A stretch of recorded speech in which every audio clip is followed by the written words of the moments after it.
Hi, everybody, and welcome to the Steel Agency. This is a series where I will be VOD reviewing, practicing, and casting with a guest on Twitch every single week. I'll be dropping all my Twitch VODs here on YouTube for you to watch and learn. I had a lot of fun here with my friend on the D-Lo. I hope you enjoy this format. Please let me know in the comments if you did or if you didn't. I'd love to hear from you, and I'd love any feedback because this is going to be an ongoing thing that I am doing live on my Twitch every week. As always, make sure to like, follow, and subscribe. And make sure to follow and like D-Lo as well. He is a wonderful caster, does a lot of Smite casting, and is relatively new to Pokemon Unite. You wouldn't really be able to tell the way that he is able to navigate the casting space, but he is a very pro caster. So I'm excited to bring this series to you. We have more amazing guests featured every single week, and I'm so over the moon enjoyed to bring this to y'all. Hi, everybody. This is the first edition of the Steel Agency. I am so excited. This is going to be a lot of fun tonight, and I am here with a good friend, another caster in the Pokemon Unite scene, on the D-Lo. What is up, my friend? Good to be here, man. I'm really looking forward to it. Unite. I mean, you say that I'm in the United scene. I barely feel like I've dropped a toe into the water, so I'm looking forward to being shown the ropes by a vet like you. So thanks for having me on, man. Appreciate it. Absolutely. Rex says, welcome to the casting couch. We determined that we're not calling it the casting couch, except for Husky. Husky did say to call it the casting couch, but she is also a degenerate. So, what's on deck for y'all today? I know I kind of put out a little bit of a post, but what we got going on today, so we have a little bit of a format that we're going to try to abide by moving forward, just to give the guests an idea of, how we're going to go ahead and do it. Stop making the guests uncomfy. Yes, Rex. So first of all, we're going to go ahead. You're comfy? You're comfy? All right, good. I'm all G. All right, all G. All right, so we got a little bit of a format. So this is how it's going to go and what you should expect moving forward in the further weeks, 2 weeks down from the line and everything. So we'll start off. I have a VOD of my own casting that we're going to go ahead and review. Not the whole tournament. That's a long day. Probably like 2 or 3 games at most. Review that. And then we're going to review a VOD from the guest. D-Lo has one that we're going to look at and watch together as well. And then have a clean feed of another tournament that we will cast on. So should be pretty easy, pretty straightforward. So that's what you'll have looking forward. If you're interested in joining the casting lounge, I don't know. Work in progress. If you're interested in joining !casting couch in chat, that will give you the link to the Google form. Submit me all the information that I need to get you in touch and get you scheduled. So I'm super excited. Oh no, says Kelsey. Oh no. Yeah, I mean, we're calling it. Yeah, we're calling it how we call it. Rex weeding everyone out so he can be the what the okay, Rex. That's some Darwinian tactics right there. Guys going for blood. I know. Rex said he's also going to sign up, but I'm going to be the play-by-play, and he's just going to say, whoa, damn, that's crazy, after everything. Sniper wolf strategy. I mean, it doesn't not work, right? Alrighty, and then I'm sharing... Views, man. I know, right? I am sharing through the Discord, so you should be able to see what we got going on. I'm going to switch it up. All right, perfect. I'm also going to pause my music so I can hear what's on the screen and all that. All right, so there, we're going to go here, and then we're going to switch it over. Got a little bit of an overlay here for everybody. But we are going to go ahead, and again, this is the first edition of this, so if audio levels are all fucky, someone tell me, please. When do we get Kelsey to cast?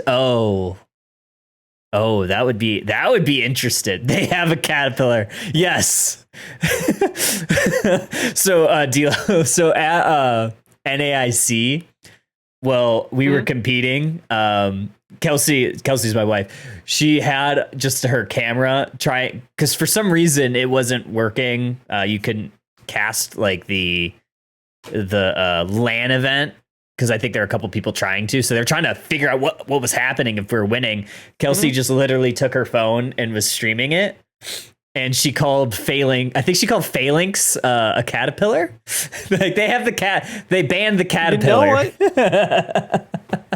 Accurate call. I would not be surprised if other people would be fooled by that. That's pretty solid. It's a hungry caterpillar. It's coming to eat up all of the moms on the opposing side. That's a good call, man. I like that. Caterpillar. I know. It is for me. I know. I'm here for it. We could get Kelsey to cast. Yeah. Alrighty.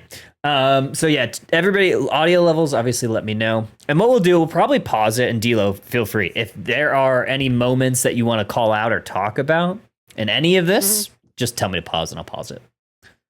Sounds good. And then if you need me to... shoot. Hold on, one more. I just realized my charger. No, hold on, let me get my charger real quick. My Mac's about to run out of battery. Get back. Okay. Rex is the only person to see a Kelsey stream. That's so real. Number one fan. It was probably an amazing stream, honestly. You probably saw like the back of my head or something.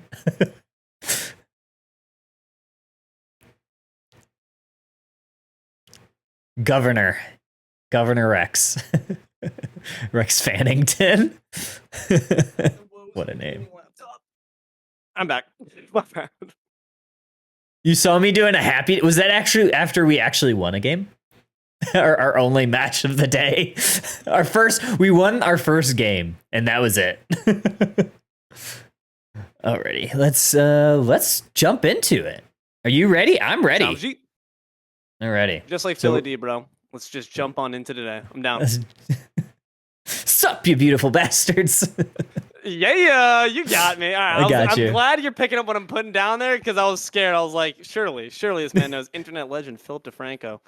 All these beautiful bastards out here about to enjoy some nice casting. Let's do it. I watch him every day. we love Philly D. Alrighty, so we're gonna jump in.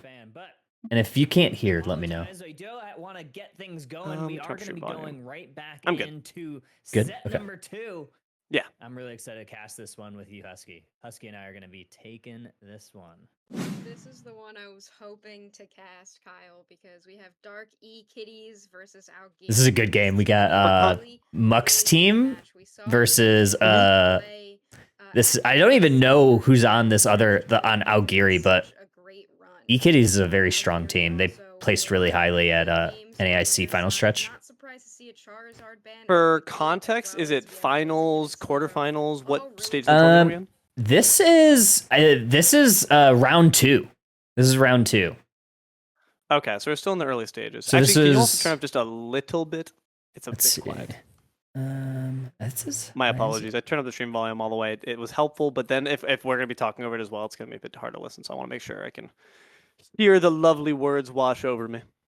All right, let's see if that works. Solid bands coming in. That's as high as it goes. As well, that's another one that's just insane right now, Kyle. Yeah, it is. I mean, this is kind of the standard 4 bands that when I go into a solo queue game, I'm looking for. I mean, if you ban an EX too, I'm never mad about it. But first pick is usually that Umbreon. It's still very strong. CSE, very. So CSE has played, I believe CSE, can't stop them, has played on a few teams, but a new member of this team. That's something I probably could have called out.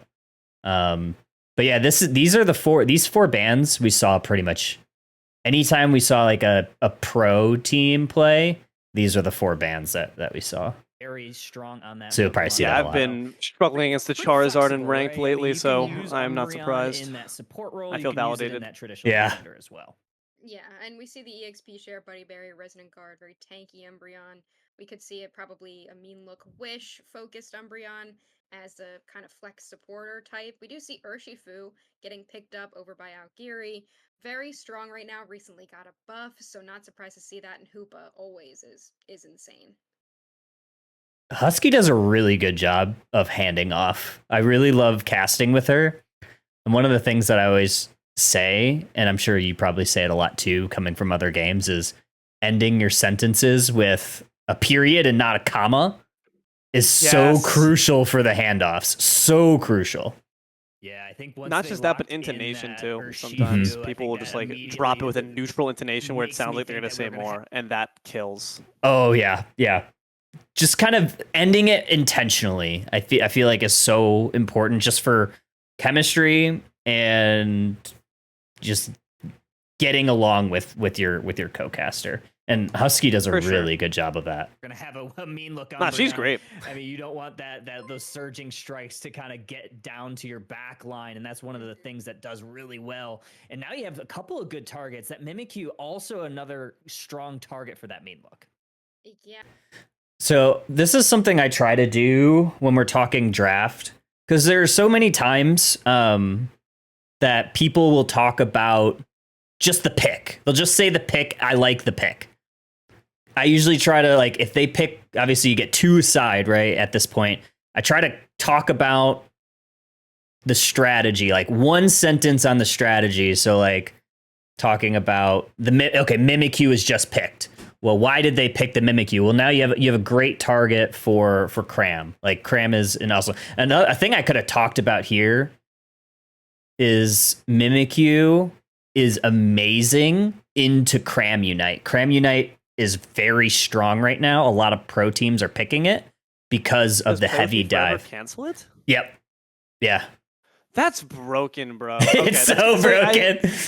This is the stuff I just don't know. Like, and that's the thing. Like, during the cast, we're gonna see. Like, I want to be able to say these things, and like, you know, from Smite, I'm aware that like, obviously, I want to like craft storyline, but I just don't. I'd rather say less and not say wrong things than go out on a limb with like a wild shot in the dark, because I just don't know enough yet about the matchups. That's just what I'm just trying to learn. So honestly, hearing that stuff, like knowing those interactions, that's very helpful for me. So thank you. Good to know. Yeah. Mimikyu stomps the bird. Easy. Yep. Yeah. So you see, like, a lot of the times, and I'm not sure how many games of this tournament we'll see, but this was from Saturday. So every pro team was banning these 4 Pokemon.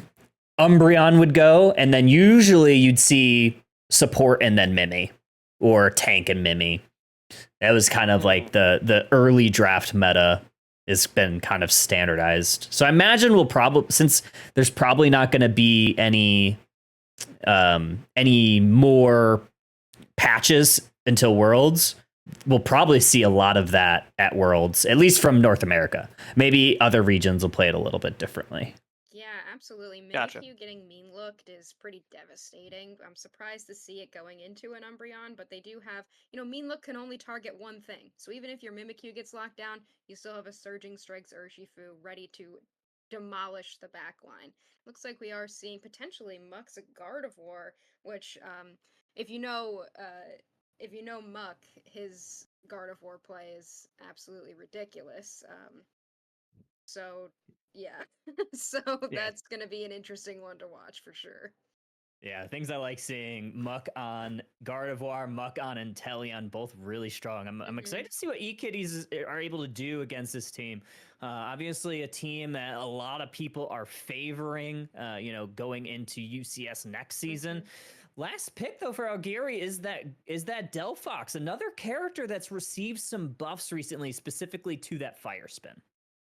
So here, Squiddies. yeah. Here again, I think it's so crucial in these drafts to just be quick and succinct. Obviously, if you want to get into a deeper conversation, you can, but like, I'm like, when Husky and I play by play, when Husky and I are casting, I usually do play by play. She does color. So like for me, I try to really just let her lean into that analyst role. So I'll talk, hey, this is the pick. Hey, they last picked Delphox, recently got a buff. Here you go, Husky. And then she can kind of take that handoff and talk about why it's good. So that's usually what we try to do there. Oh, I think Kelsey's got a question in the chat, my friend. Ooh, yeah. When casting, what's your setup like to prepare notes? Yeah. So it depends on the tournament. So for something like this, it's more of a community tournament. So not, there were some teams that, had been together for a bit. So like Orange Juicers, Nemesis, E-Kitties, all those teams have played in UCS together. But then there are other teams, like I think like Algiri was kind of a hodgepodge of a couple different teams. So you don't have as many notes, but like a lot of the times I'll take notes and I'll have like just some spark notes of, hey, this is their role. This is Muck's role on the team, but it's actually changed a little bit. Previously, he was playing tank. That's something we could have probably talked about because last season Muck was playing tank for eKitties. So they've changed it a little bit. Chad, I can't believe we didn't talk about the banana suit. Homie had a banana suit and wore it at NAIC. And he was everybody's favorite uncle. That is gameplay relevant. It is, but I mean, it's just fun, right? It kind of no, I'm messing around. That of course you want to mention that kind of stuff, dude. I'm always for a good joke on a cat, especially like P's and B's is a good time when you're not missing action. So I think it's a great time to do it. But yeah, as far as like prep goes, it's kind of the same thing for me. The thing is that what's so unique about Pokemon Unite in terms of comparison to other MOBAs that I've cast for, there's a lot more downtime.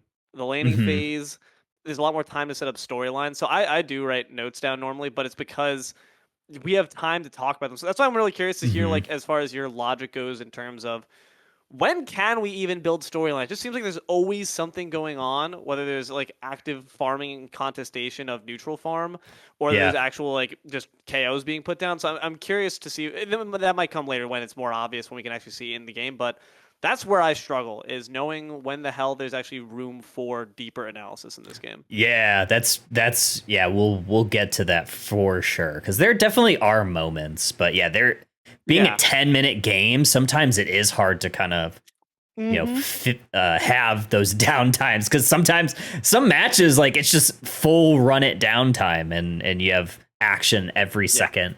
So all right, onward. Fire spin's just so dumb right now. If you can get a fire spin on something in the back line, that's pretty much just obliterated. Especially if you can get Mimikyu back on that Gardevoir, fire spin it to death. Like, it's literally just going to be one shot the entire time. Looks like we are probably going to be seeing Umbreon focused on support with a Wish mean look, as we predicted before, because Trevenant is going to be taking that tank role. Yeah, Trevenant, probably the best tank right now. I mean, it does all of the jobs, right? It has the sustain, it has the self-healing, and then it has the damage, honestly. I mean, the fact that it has that much CC and the damage, still one of the most broken defenders right now, even though it's received more nerfs lately than buffs. Yeah, I think I really like eKitten's draft with their defender and support lineup with Trevenant, Umbreon, a lot of CC, a lot of shutdown over there. Trevenant is still my #1 ban in solo queue. I hate playing against Trevenant. Both of its builds are ridiculous too. So excited to see what eKittens are going to do with that. But they are going up against a Mr. Mime Hoopa with the support role over there. So we will have to see what ends up. I had good eye contact that entire time. Sometimes I forget that I'm on camera and I start like looking. So maybe in some of these other games you'll see it where I'm just like off looking somewhere because I'm like trying to talk to production, or production sends something or something that, and I'm just like, oh, I'm on camera, and I'm like looking nowhere near the camera. A lot recently, as we get into our first game, Dark eKittens versus Algiri. Looks like we are heading into the Don't know why they paused. Did they? Okay, I'm making sure that they didn't have to reset this game.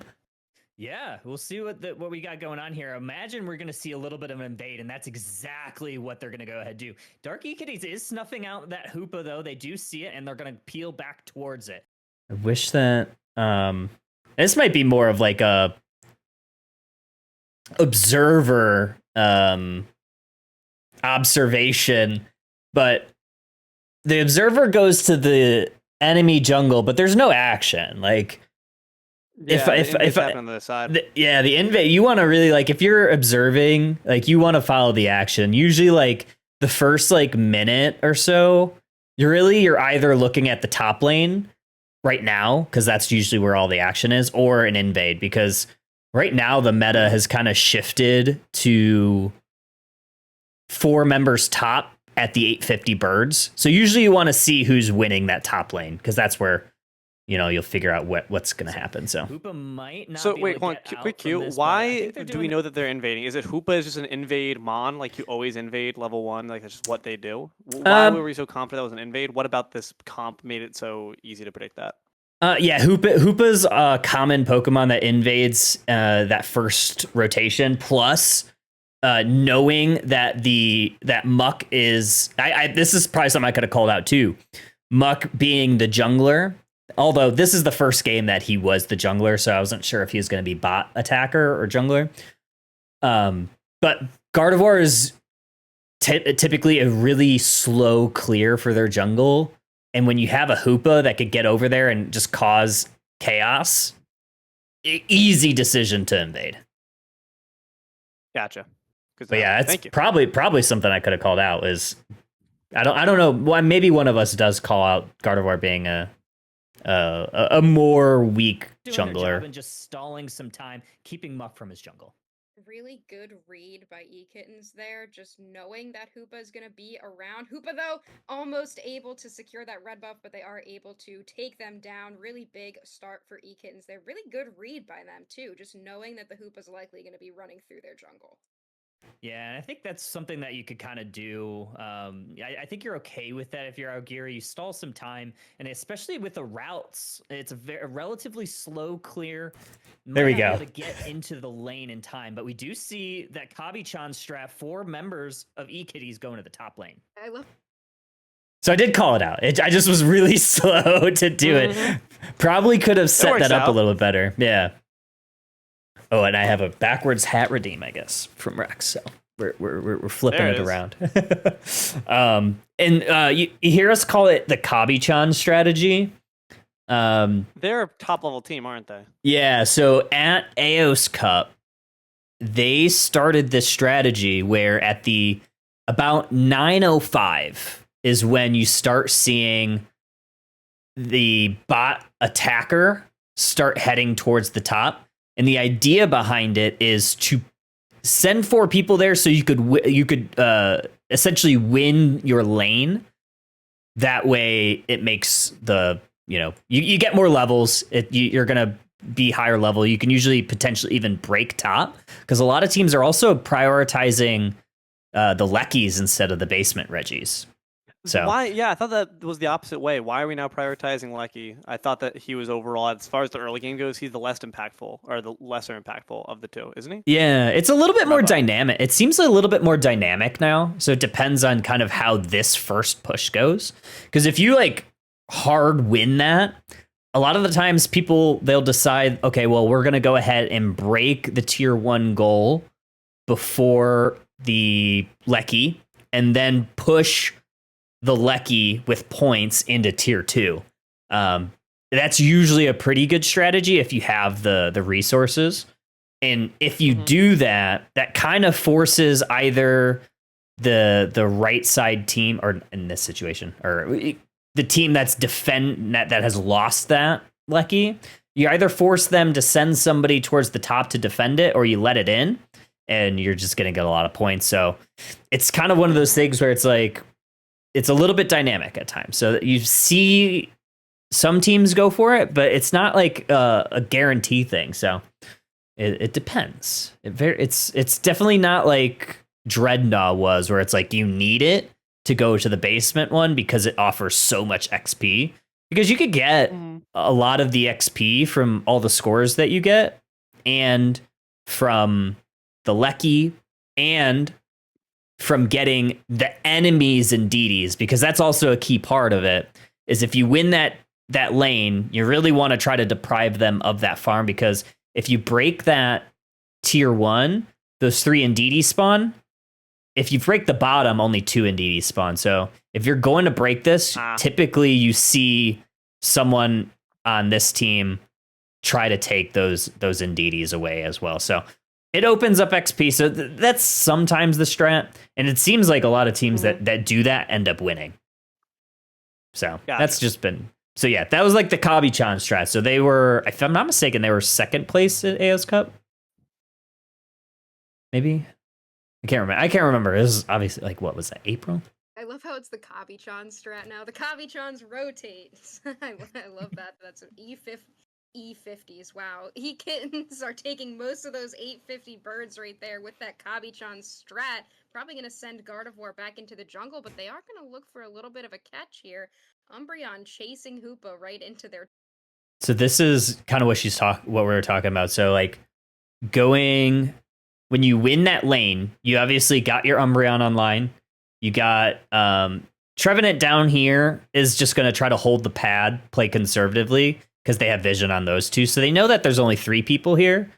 When you win that, you have the potential to either now push this lane or push the jungle. A lot of the times, if you win this top, you'll see that the team that wins that push the jungle just to deprive that jungler from more farm. Their tall grass with Gotcha. just a little intimidation mean look right there. Yeah, just to keep them zoned. But the Sobi is going to try to clean this up. We do have a little bit of a fight breaking out near that top path. It seems like Auguri really wanted to push on. That was me. That was me signaling to the yeah. I was like, "Hey, Yep. go up here. They're pushing." I feel you. I know exactly how that. Sometimes the obs and so when you're a C1, that can be rough because you're like, dude, like, and then you have to like you have to call KOs that happen off screen sometimes. Yeah, it happens. It happens to the best of us. It happens to the best of us. Because like because E-Kitties kind of stayed a little bit too far and didn't get value. Like they tried to push and then they realized they weren't going to get anything. So now they had to retreat. Yeah. And now you have an Urshifu and a level 5 Mimi pushing your carries. So they didn't get the value that they wanted. Now they're paying for it up there. And they went ahead to do it. But Mime does catch this little Phantump a little bit out of position, but able to get back to safety is CSC. We'll see if Mime is going to be able to get a KO here, but top lane now he goes relatively okay for both sides. Broken, just trading back and mean looked. Yeah, and mean looked. With the mean look right there, and we saw it on the Mimikyu, who is already level 5. I don't know. I haven't seen yet if they're Shadow Claw or Play Rough, but just able to stop them in their tracks. Looks like they are Shadow Claw. I believe I did see that come out right there. Yes, they are, but just able to continue to stop them in their tracks. And Kyle, we do have a Dark Urshifu. I know we talked about water during the draft, but it is a Dark Bear. Dark Bear.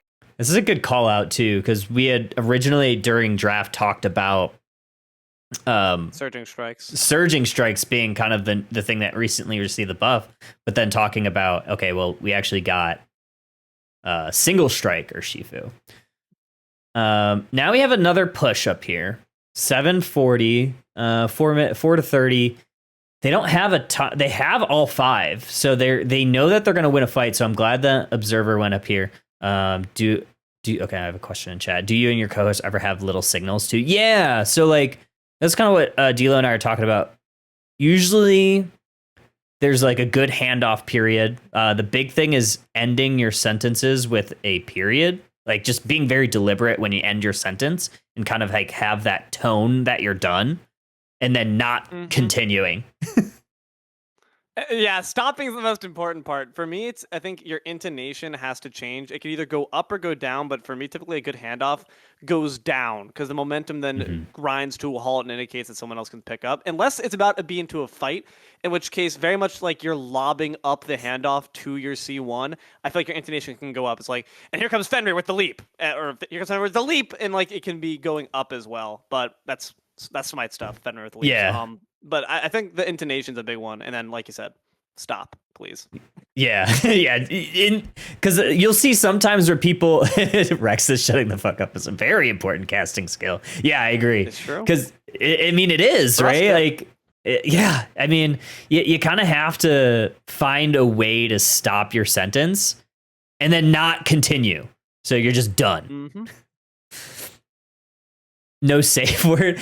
Sometimes I'll like if I'm going on for a while and like I have a good chance of like maybe I'm asking a question, I'm like something blah blah blah, and I'll end it with Husky. Usually I'll tell my partner like if I just end with Husky, just take it. So some people do have it. Like, yeah, there might be like a phrase. I think Ribbon and I would use like if she noticed something that I didn't pick up, she'll just go, wow. and then I know, okay, let's end my thought, get it over to her. Ad-lib can intro it in. Yeah. For trio cast, what we would do is we'd usually hand signals. Ability. Oh, see, that's a interesting one. I've never seen. Difficult otherwise. I believe it. Trio casts. Otherwise, if you don't hand signal to each other, then you very well could have what's called like the cast killing moment, where like one person cuts off another person, that person backs off, and then the other person immediately backs off because neither one wants to be the asshole, and that is death. So like we do this when we want to be the next one to take the point. But there's generally like a default order you go to. So if you have capacity to have cams on, that's also helpful. And especially like, if it's an in-person event, obviously you can just like, hey, tap someone on the shoulder, be like, yeah, my turn. Yeah. That also works. Yeah, it was interesting to see at NAIC they did that 4-person cast with Zoinks, Doob. I did not see that. What? Yeah. How did they do that? That's it was crazy. like That's one so of the many people. last. Yeah, it was like one of the last matches or something like that. I'll have to try to find the VOD, but yeah, they did a really good job. I'm sure that they did some sort of hand signals. I might ask one of them that, like, how they did it. I do have Zoinks lined up here at some point, so maybe I'll ask him that. We see the side shot coming out from Muck. It does help take out that mime. And I think Urshifu is going to be going down here as well. They do double KO for that Metagross. They're going to try to get their scores. A nice mean look. That's going to allow E-Kitties to get these dunks in. Really good mean look. I had a lot of thoughts there, and I don't think I did a good job of like just sticking to one thing. Because like I talked about like 3 different things because there was just like 3 important things that happened there. The Urshifu got the KO. Metagross then turned it around, got a double KO.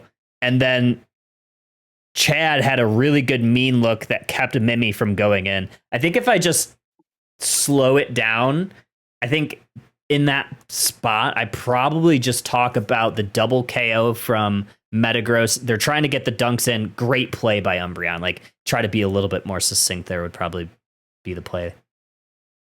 I have a dumb question. How the hell do I know which team secures neutral farm that's being contested? That's a great question. I still struggle with that sometimes, but a lot of the times what I'm looking at, these little circles, and I'm looking at the little circles because obviously if they secure it, it's going to go up more. You see how like this is like a half circle? EXPs. Yeah, I just look at the EXP or the money. Like how much money do they have? Why? That's so annoying that they don't if they could like the colors are orange and purple. Why not make one of the Pokeballs purple and one of them orange? So that way you can instantly tell. I've never understood why they wouldn't do that. They literally have. I think the Pokeball itself is purple and orange when you grab it. But it's purple and orange for both sides. Makes 0 sense. Come on, Pokemon. So true. Together, bro. So true. That would actually really help. The entire time with how good that's going to be able to shut down a Mimikyu, especially now because they have a Dark Bear. The only target for that mean look is really going to be that Mimikyu, and they do decide to go ahead and take that top goal. They sent all 5 members of E-Kittens up to the top, but Sobi now on the Cramorant has rotated back down bottom to try to watch that goal. Yeah, it's funny how the meta has shifted over the last few months. You see a lot of teams prioritizing the Lecky, prioritizing those scores, but prioritizing this Urshifu is E-Kitties. They're taking them out in the jungle. 96-30 as these 2 objectives spawn. Looks like Ogiri is going to look to peel towards this Reg Ice. And I probably should have just stopped like 5 seconds sooner. I probably should have stopped 5 seconds sooner right there. It's hard to decide sometimes, especially when there's a lot happening. Yeah. I like the call. Like we were kind of just, that was like one of those moments where there was a little bit of time because there wasn't any fight. And then all of a sudden there was a fight. I thought I did a good job transitioning, just bantering to that fight and using the words that I was using, bantering into that play-by-play, but I should have ended it like 5 seconds sooner. And then just hand it back off to Husky. And they're probably going to be able to get it. Yeah, I think so. Only Sobi's down in the bottom path. The rest of E-Kitten's going to be up prioritizing this Regieleki, which they may be able to push in. Sobi goes for the steal with the Hurricane, unable to get it. And a big barrier almost gets her KO'd, but she is going to be able to get away. Mime trying to zone her out now as the rest of Algiri focusing on trying to push this Tier 1 Fairy Singularity. That dive interplay is actually really interesting. Yeah. Yeah, a little bit wide there, but the Psyshocks are true. Knocks down Delphox, at least for the time being, but Mime is able to take care of Muck. gets that confusion barrier onto it, but this Hurricane locked it up, and here comes the Compute and Crush from Metagross, not able to take out the mine, but eventually they go down to the Sobi. I believe that was a boosted basic. Yeah, the Sobi. The Sobi. I was gonna say the Sobi cram, and then Husky immediately calls me out. The Sobi. Sobi is the player. She's primarily the bot attacker. She's awesome. But she you can't really see player names. Do you guys call out player names that often? I feel like it's hard because you can't see it on the screen except on like above them, and that's honestly really hard when they're all grouped up. So like, do you guys more so call out the Pokemon names or more so call out the player names? It's a little bit of a mix. It depends on the tournament, and this I guess goes back to the question that Kelsey had. I usually default to the Pokemon unless it's like a notable team. So gotcha. I will usually have like on the bigger tournaments. You gotta earn that. Kind of. But also that goes to makes like sense, dude. Yeah, it goes to that, and it goes to like sometimes players too will like change their in-game name, and I have no idea who like Jet Fuel Can't M is. I mean, I do, but yeah. But that also goes to Kelsey's question earlier. Yeah, I usually have like in bigger tournaments, so like for Unity Clash or like Unite Battle Hub, where there's a lot of pre-mades and people that have placed very highly in UCS or been to Worlds. I'll make a note sheet and you just kind of know and you'll kind of get it. But yeah, exactly what Husky said. Some players are more recognizable. Gotcha. And there are a lot of players that play in like almost every one of these tournaments. So like you get to know the players too. And as you just get more familiar, you kind of understand them. Course. It's just reps. I think when I first started, I knew like none of the players other than like everybody knows Overlord. Everybody knows like all the members of TTV, but like I didn't know a lot of like the grassroots or like teams that would place like A through 16th, but now it's like I know most of those teams, so just kind of comes with it.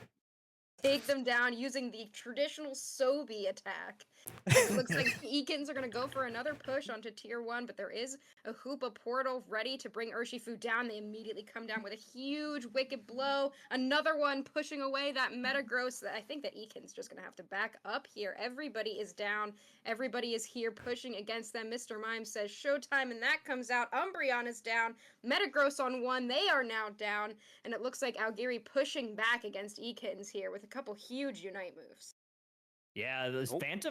So we kind of switched there. So we got caught in a little bit of a role swap, and I think that's totally fine with this type of game where there's sometimes like you don't want to hand off because like it just wouldn't make sense. I think there's definitely times where you like Husky probably could have, but I think it's totally okay. Like the game's so fast paced that sometimes it's okay that the color that's what it seems analyst. Like to me. Yeah.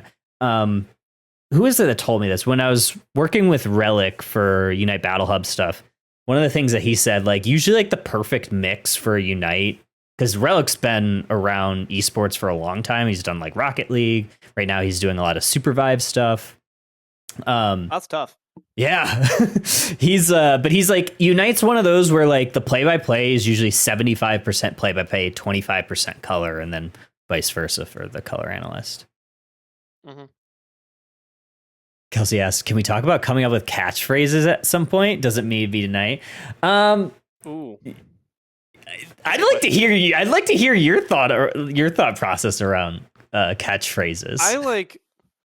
I very much stake my like casting flag in humor is important for my casting. Yeah. Like, I like casting because it's fun. I have fun doing it, and I try to show that through my casting. So yeah, I do have like some phrases that I rely on. However, and I was just talking about this like on the thing that you kindly popped in on with my friend Mort, which is if you're gonna use a catchphrase, your proportion of using it needs to be proportional to the dedication of the phrase. And what I mean by that was my friend Mort kept saying, what was it? OGs, apples, and peas, or something like that. And that's a lot of syllables. Especially when you're a C1. That is a lot of syllables. So because of that, you're dedicating all that time to saying that phrase. And if you say it even 2 times during one cast, I'm already tired of it. Yeah. And that's what I said. And like, it sounds harsh, but genuinely, because of how much that stands out to you, even every cast, I think I would be tired of that. So I think there are things that have to be maybe kept in the back pocket, Oh yeah. but you got to make sure you're not using them as a crutch, because then it becomes noticeable. So if like you lose yourself in a fight and you say every single time, "Oh, this is madness," then like someone eventually the viewer will recognize, okay, this person is just lost. I mean, to be fair, it's my caster critical eye, and maybe the viewer Yeah. doesn't have that same like way of looking at it. But like a couple phrases that I have, like I'm sorry, I'm gonna have to reference Smite because I just don't have any stuff here for Pokemon. Oh, you're Unite yet, good. but like I like to. There's a couple short things. Like if there's certain characters, I have my own little names for their abilities because I like learning ability names. That's like I think Yeah. a good way to make fights more interesting. But I call Bakasura, who's the great devourer. His whole thing is he eats things and he vomits them back up. And his ultimate is called Regurgitate, but I call it Oh, Yak great. Attack because that's fun. Oh, that's I love great. Yak Attack. That's so good. It's just cute. It's fun, and I can do it multiple times in a cast, at least from my perspective, because it's quick and it actually, in fact, it's rolls off the tongue Yeah. even easier. So it's about that blend. Is it efficacious? Does it work with what you're doing, and does it take up too much airspace? Because otherwise, your primary job as a C1, we need to cover the fight. We can have fun while doing it, but if we're putting one before the other, which is something I struggle with, sometimes I try to be too funny and I force it, and then I get lost. So it's about Yeah. making sure that you're getting that balance, in my opinion. Yeah, I think that's really important. I think that's kind of how I try to do it too, because one of the things, like I think Husky called it out, is I drop Cowabummer like once a tournament. Is I try to drop Cowabummer because I don't know, it came up one Bingo. time. It's great. There's like 5 Pokemon that I think you I heard surf. you say that. I really liked Yeah. it when I heard it. Yes. Yeah, I remember hearing that during the tournament. I'm pretty sure. And I like that. That's a good one. Yeah, like there's like 5 Pokemon that use Surf, and like Cowabunga. And then if the Pokemon that's using Surf goes down or is a water type, Cowabummer. It's quick. It's a little goofy. Yeah, Cowabummer's in chat. Cowabummer's in chat. I have a little emote that has a cow surfing and it's raining. But the fact that you have that, it shows that it's like it sticks. That's fun. Yeah. That's Yeah. cute. I like that kind of shit because it rolls off the tongue too, and it also its flavor. That's what's I think key about it. Add a little bit of a pinch of that secret sauce, that SteelAgentKyle sauce. Yeah. Don't talk about my sauce. You'll get the crowd Oh, my bad. really I weird. forgot we degens here. There's some degens in chat. It's I can't wait to see what Pina says about this. but yeah, catchphrases. Yeah, there it is. Jesus Oh Christ. boy, it was a good question though, Kelsey. It's a really good question. Because It a is. lot of people do try to like make their own mark on casting with catchphrases, and sometimes you got to make sure that you're not forcing it too hard. Yeah. be When I human. was exactly, and I think one of the sessions I had with Doob, I think one of the casts that I sent him for Vodrv, he's like, that was amazing. I love it. Save it. Not the time. Mm-hmm. He's like, put Because that of in your what's back pocket. Put that in the back pocket. He's like, at 6 minutes left in the game, not the time. Save that for a Ray fight. Save that for this situation. But have a list of things. Because he told me that. Because I have like a list. I keep literally a notepad of like different like things that could be kind of funny to talk about, or like a way to say it. Like one of the things that I've done, like when Inteleon was in the meta, I called him James Pond. Like that's great. And then when he got a secure, James Pond likes his secure shaken, not stirred. That's beautiful. Right? So like having That's like definitely one though that you got to use sparingly. you got to save it. Inteleon's been banned for like the last 2 months and I can't use it. But That just makes it all the more impactful when you get Right. it back. when you get him back, it's gonna happen. But yeah, catchphrases. Good questions. Forest coming out does stall that out for at least a little bit. They get that double KO. They take out the Mime. They take out the Mimikyu. That's a good defensive stand for Darky Kitties, who are back on their heels for quite a bit of that fight. It is the halfway mark, looking at the state of the board right now. Urshifu, level 11, highest level in the match right now. Muck is kind of close there, level 10. But overall, I think a little bit of an advantage here for Augiri. Yeah, so that was just me kind of cleaning up our swaps. So I probably could have ended that a little bit sooner. I think one of the things I crutch on a lot, and this is the thing I'm trying to work on, is I say right now a lot. You'll probably hear me say that a lot. No, so someone who really taught me a lot about like casting in general, but Smite specifically, was Anthony Malum, and he would destroy me for saying right now because it's a filler. It's filler. Yeah, because it's a filler. You're stalling for more time. Mm-hmm. And what I had to start doing was I had to start slowing down my speech because the reason why I have to say right now is because I was talking so quickly that I had to fill it with something. But what I had to do is if I had to use silence as my friend because I'm so afraid to let there be any dead air. Yeah. But the reality is, if I just slow my pace down, it gets better. I still do it. I still freaking suck with that sometimes. Yeah. That's one of the things I'm working on. Like, and that's one of the things I want to try to work through with these sessions is noticing some patterns and try to nip those in the bud. Mm-hmm. I think the level advantage definitely on the side of Augiri, but the point advantage is on the side of eKittens right now. So, I mean, I think that Augiri has kind of had control over this match so far, even though eKittens has broken that top path goal. But it looks like they're going to have something to say about it here with a push and to the top tier 1 goal. They are going to take that score lead as well as that level lead. And now it's going to be Augiri focusing on this Regieleki. Yeah, that's exactly what you want, especially with a Hoopa. And Hoopa does have their Unite move, so they may be able to bring people down. And there it is. Rings are unbound. They're looking to steal this. Here comes the showtime, and it's Hoopa that brings down the Reg Ice. And now they're going to push into the E-Kitties. 4 members down, or Shifu cleaning up. And here comes a big overcap for Augiri. It's going to be a 47-point cap over. Wow, really, really good timing on the Rings Unbound. That was a good, quick, succinct cast on that fight. I think I probably didn't even really need to talk about the mime showtime, but it was quick. We got to the point. We talked about the secure. We talked about that they're going to go push. They capped.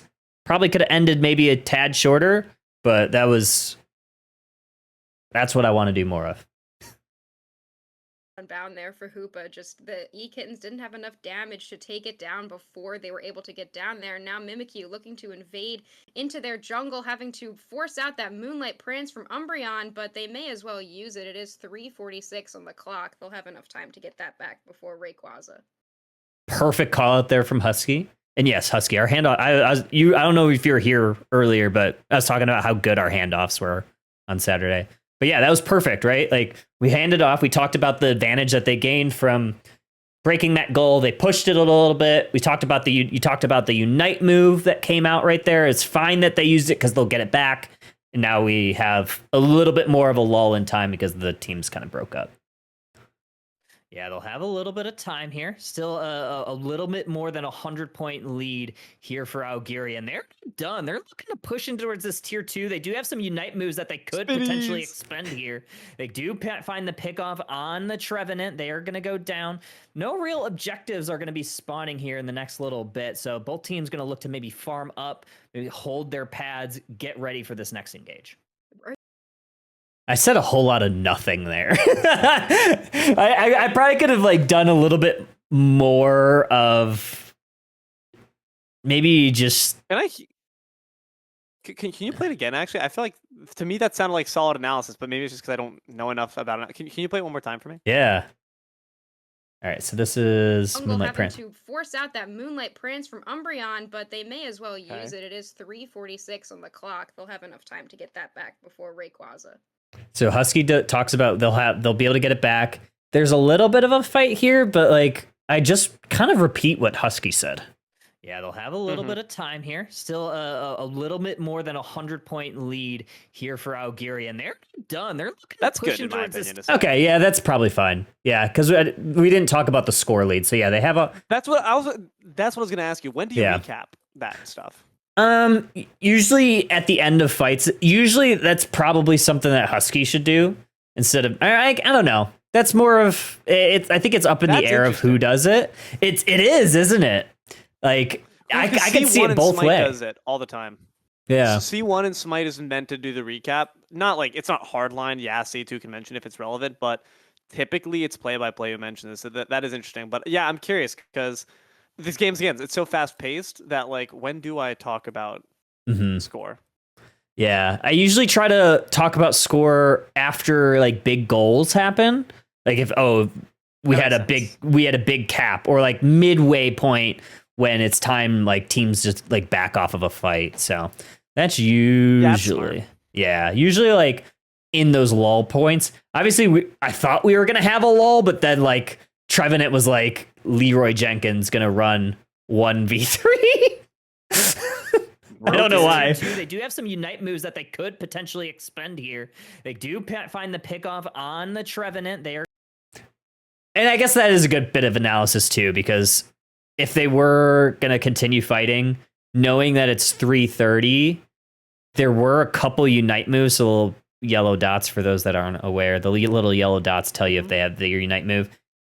3:30 is usually like the last time teams would use it. So I think you're right. I think that's probably fine. I feel like you're being harder on yourself than you should be. I feel like that was actually pretty vital.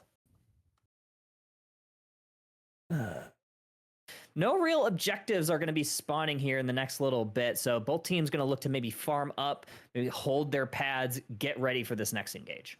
Are you seeing the speed at which those fire spins are coming out? That the spinnies. Level 11 on Delphox. Huge fan. My friend April always says spinnies, and then I play Mammoth Swine and I go uppies. Impossible to avoid getting stuck in that. This is great analysis here by Husky too. Like, so there's not a ton going on. Obviously, we got a little bit of a pick here, but that's not really big. Uppies. I kind of want to use uppies if we got Mammo. Our lanes go crazy because she hits a spinny. She goes spinnies, and I go uppies, and we instantly just murk anyone who stands in our fucking way. That's so great. It must be miserable to lane against us, but we have the best time. Glide, why didn't you let me call Ice Fang uppies in the video? So I did a voiceover. So Glide, shout out Glide. Glide does Glide's like the reason I learned this game. No shit. That's awesome. I watched so all Glide's vids. I didn't know any abilities before the first time I casted for Pandicorn, and I was like, holy shit, someone who like is because Pokemon Unite doesn't give you anything. No. Like the actual site doesn't give you any analysis. Glide saved me. So Glide, I think I've said this already to Glide, but I'm gonna do it again. Thank you. Yeah. Thank you, Kyle.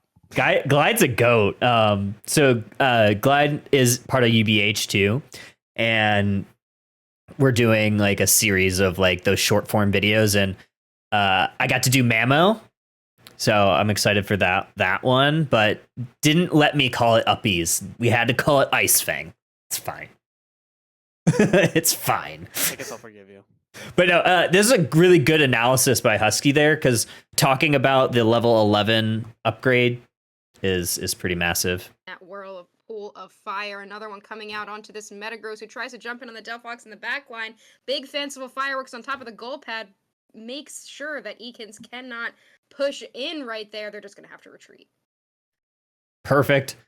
Husky got, I let Husky do a voiceover 100%. Husky kind of got caught in the middle of a fight, but does an amazing job talking about what's important. Hey, Delphox put down the fanciful fireworks, and EKDs are just like, nope, we're gone, and then hand it off. That's perfect.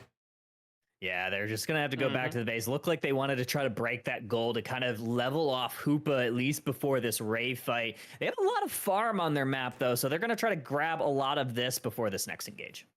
Hoopa, interesting position right now, looking for a little back cap. Metagross is there. Likely they are going to be able to stop it, chase Hoopa away, but that thing is so slippery.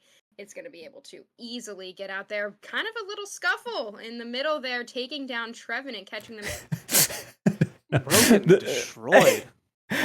Yeah, poor Trevenant, and then like would like I don't think we needed the camera down here. I think you see like majority of the team kind of playing through top. I think that would have probably been with 20 seconds until Rayquaza. Better to see, up, but another KO does not hurt. Yeah, never. I can't even get my words out there. I'm trying to be fun. I can't get my words out because like there's no real fights going on. Like what I probably could have said, I just wanted to play off of Husky. But like, there's no fight. You see that they're backing off. I probably could have called that, but I go for the That's funny. my hot take of the day. But another hot take is this hot fire that's taken out this Regieleki that is going to push towards that tier 2 goal when Rayquaza spawns. They could send somebody over there for another 100 back cap, but it looks like all members are down here in the pit. Here comes the showtime, and the fight is now breaking out. Take it away, Kyle. Yeah. I think Husky and I talked about this after the cast. We could be very succinct there. I think it was a very good, like, it's a very definitive handoff. But you could just say, I forgot exactly how she said it. Not hurt.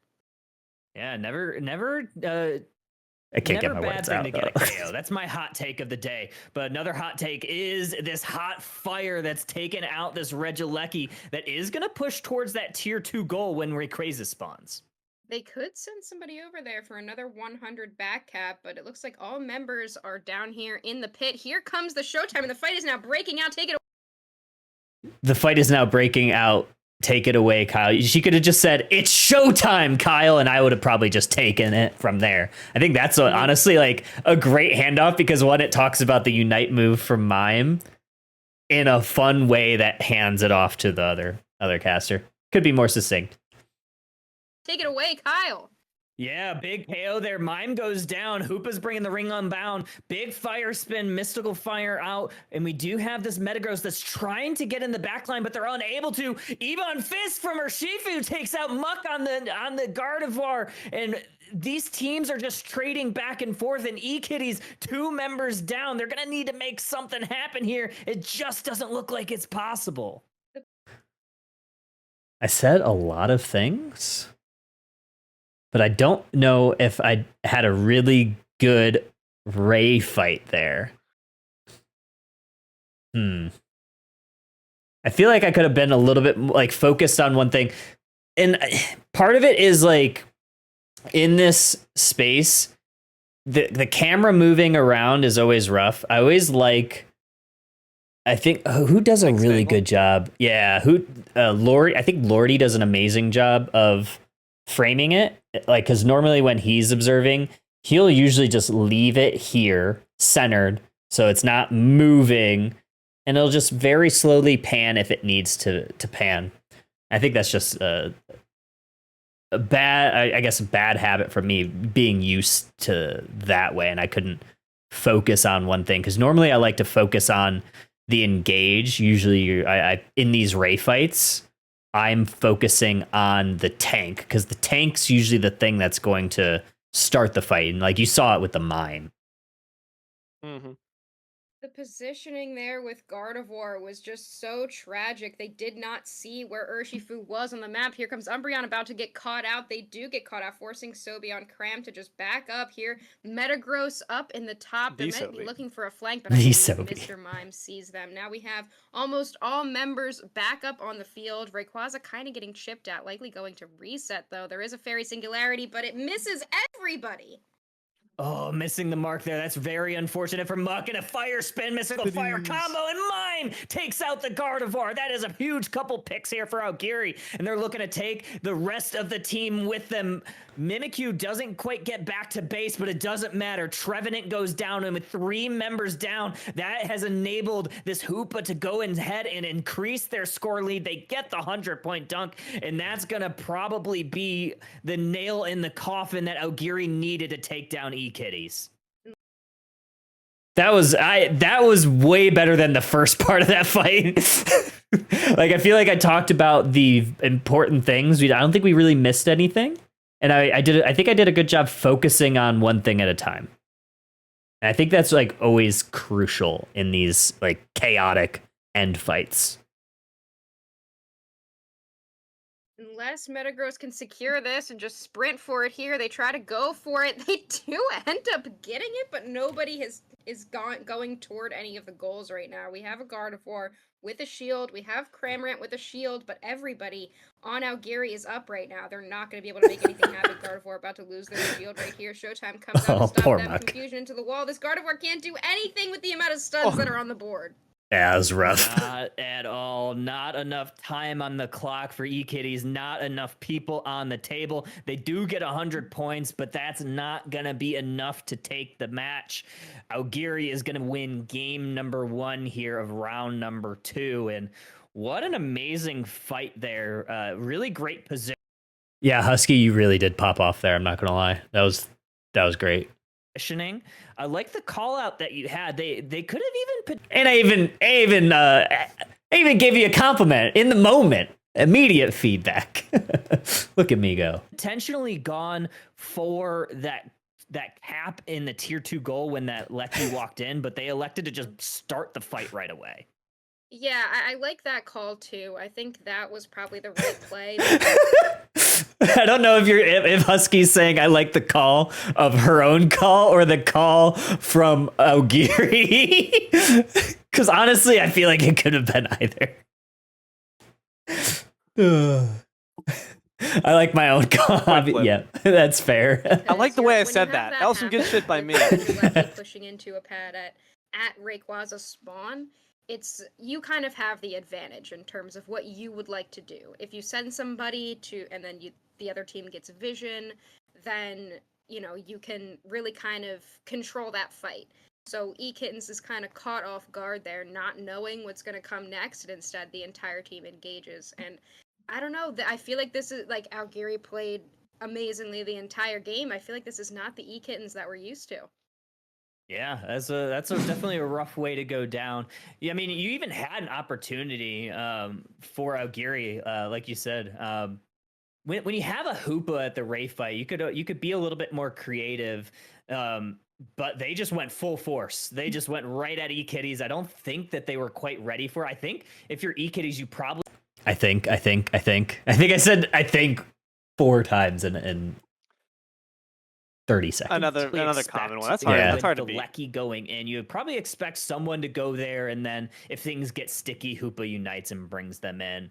But yeah, they just Yeah. went full force right into them. Mean looks onto your squishies, and bada bing, bada boom. You have 2 members down, and Augiri is able to take the rest of Yeah. it. I feel like the call, like, if you're talking about playing the exact correct way, the call that you'd expect to happen is send somebody to score, use the Hoopa Unite move to bring them back. So since eKittens is a team that knows how to play this game and is very, very good at working as a team, they're probably expecting that other teams are going to think that same way because that is the technically right play to do. Yeah. So doing something that isn't technically the exact right thing may be the way to go against a team that's really, really strong, picking something a little bit more off meta, picking Mimikyu into a mean look, doing things that you wouldn't suggest that somebody does because it can throw off a team who thinks they have this game solved. Yeah, I mean, it's a very strong team. I mean, they've taken down some really strong teams in other grassroots tournaments. I'm thinking like I think we did a good job of just like stall. I think this is one of the times where we had a lot of time in between matches. I think there's something happened tech wise. And I think you saw me maybe look off the screen is I have another chat with production up of kind of what's going on. So we're kind of one killing time. I think that's also the time to like build storylines and stuff is like during these in between matches. Comes Yeah, up. like the You Unite gotta Battle become Hub, I a believe part-time Waffle House employee sometimes.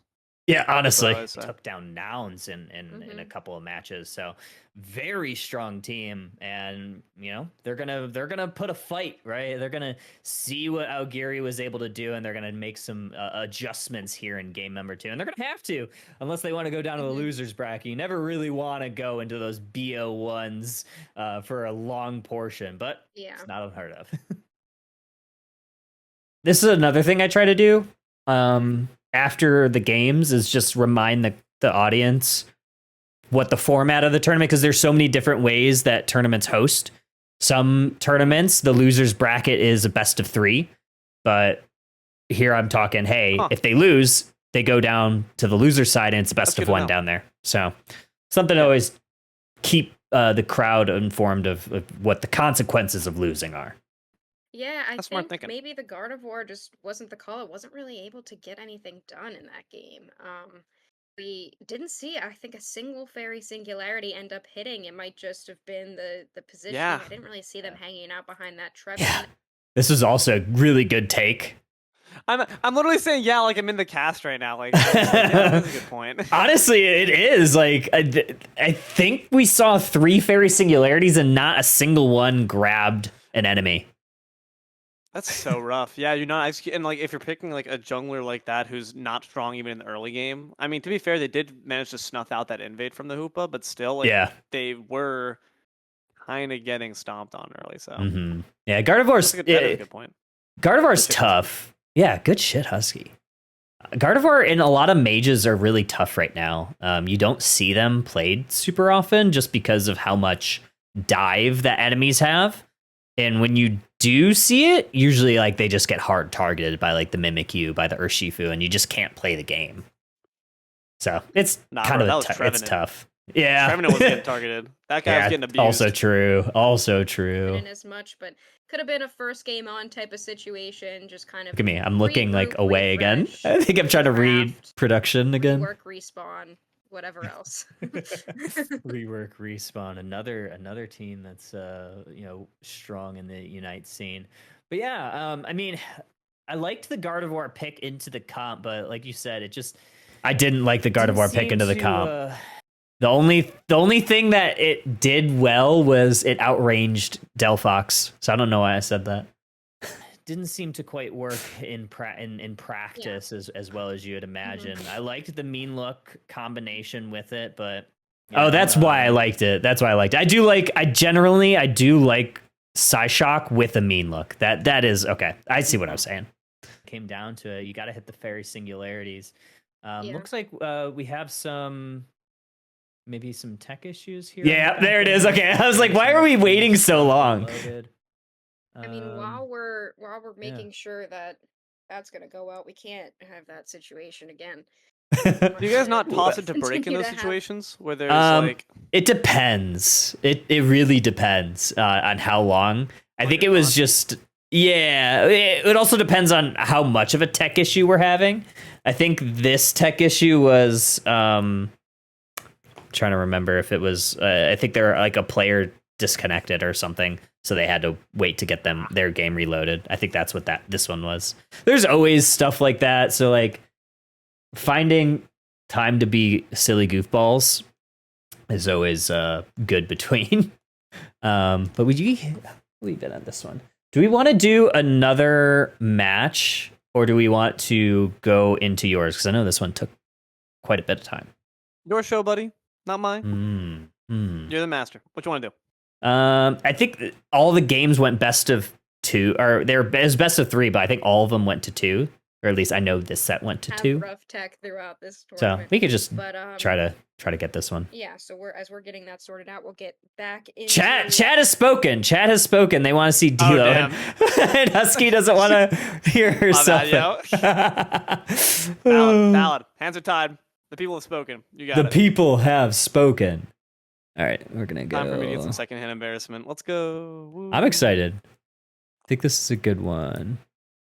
All right. This was the finals, if I'm not mistaken. Me and Bounce, which immediately is interesting because like we're both C1s. So I was texting him behind the scenes. I was like, "Yo, just to let you know, Bounce. Like first time casting with you, I don't know shit. Like I can cast a fight, but I don't know shit." He's like, "Yo, same," and I was like, "We are about to have a time." I think we played it off decently well, but I definitely know I'm gonna be able to tell now that I know more about this game where I'm chatting shit. I'm gonna be able to see where I just am waffling. What's a C1? If you want to explain what a C1 is versus C2. Oh, yeah, my bad. That doesn't... I don't know if that tracks between all games. C1 is the same thing as play-by-play. C2 is the same thing as color commentary. That's just what I've grown... Why am I saying grown up like I've been in the scene since I've been a freaking kid? That's what I got into casting with. So I'm a C1, he's a C1. We're both C1s, and then C2 is just color. Same thing. But I think most people do call it just color versus play-by-play, so I'm the odd one out here. I think it depends. Yeah, when you said that, like the first time, one of the first times we had talked, I was like, I know what you're saying, but I've never heard that before. I wonder if it's just smite. We do things differently. We're a bunch of degens over there just playing our game that no one else wants to vibe with, but we have a hell of a time doing it. So maybe that is just a little distinct island, some culture that's unique to us. Who knows? Oh wait, did I not tag the grand finals here? All right, let me see if I can find the spot. Look at him. Look at Bounce with that awesome setup there. All the fucking stuffed animals in the back. I need a better stream setup, bro. My room is blank. My room is just white. Oh, but I'm renting. What can you do? Yeah, not a whole lot. There we go. Let's see.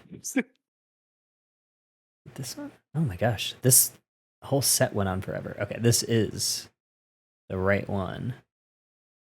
Teku, you feel me?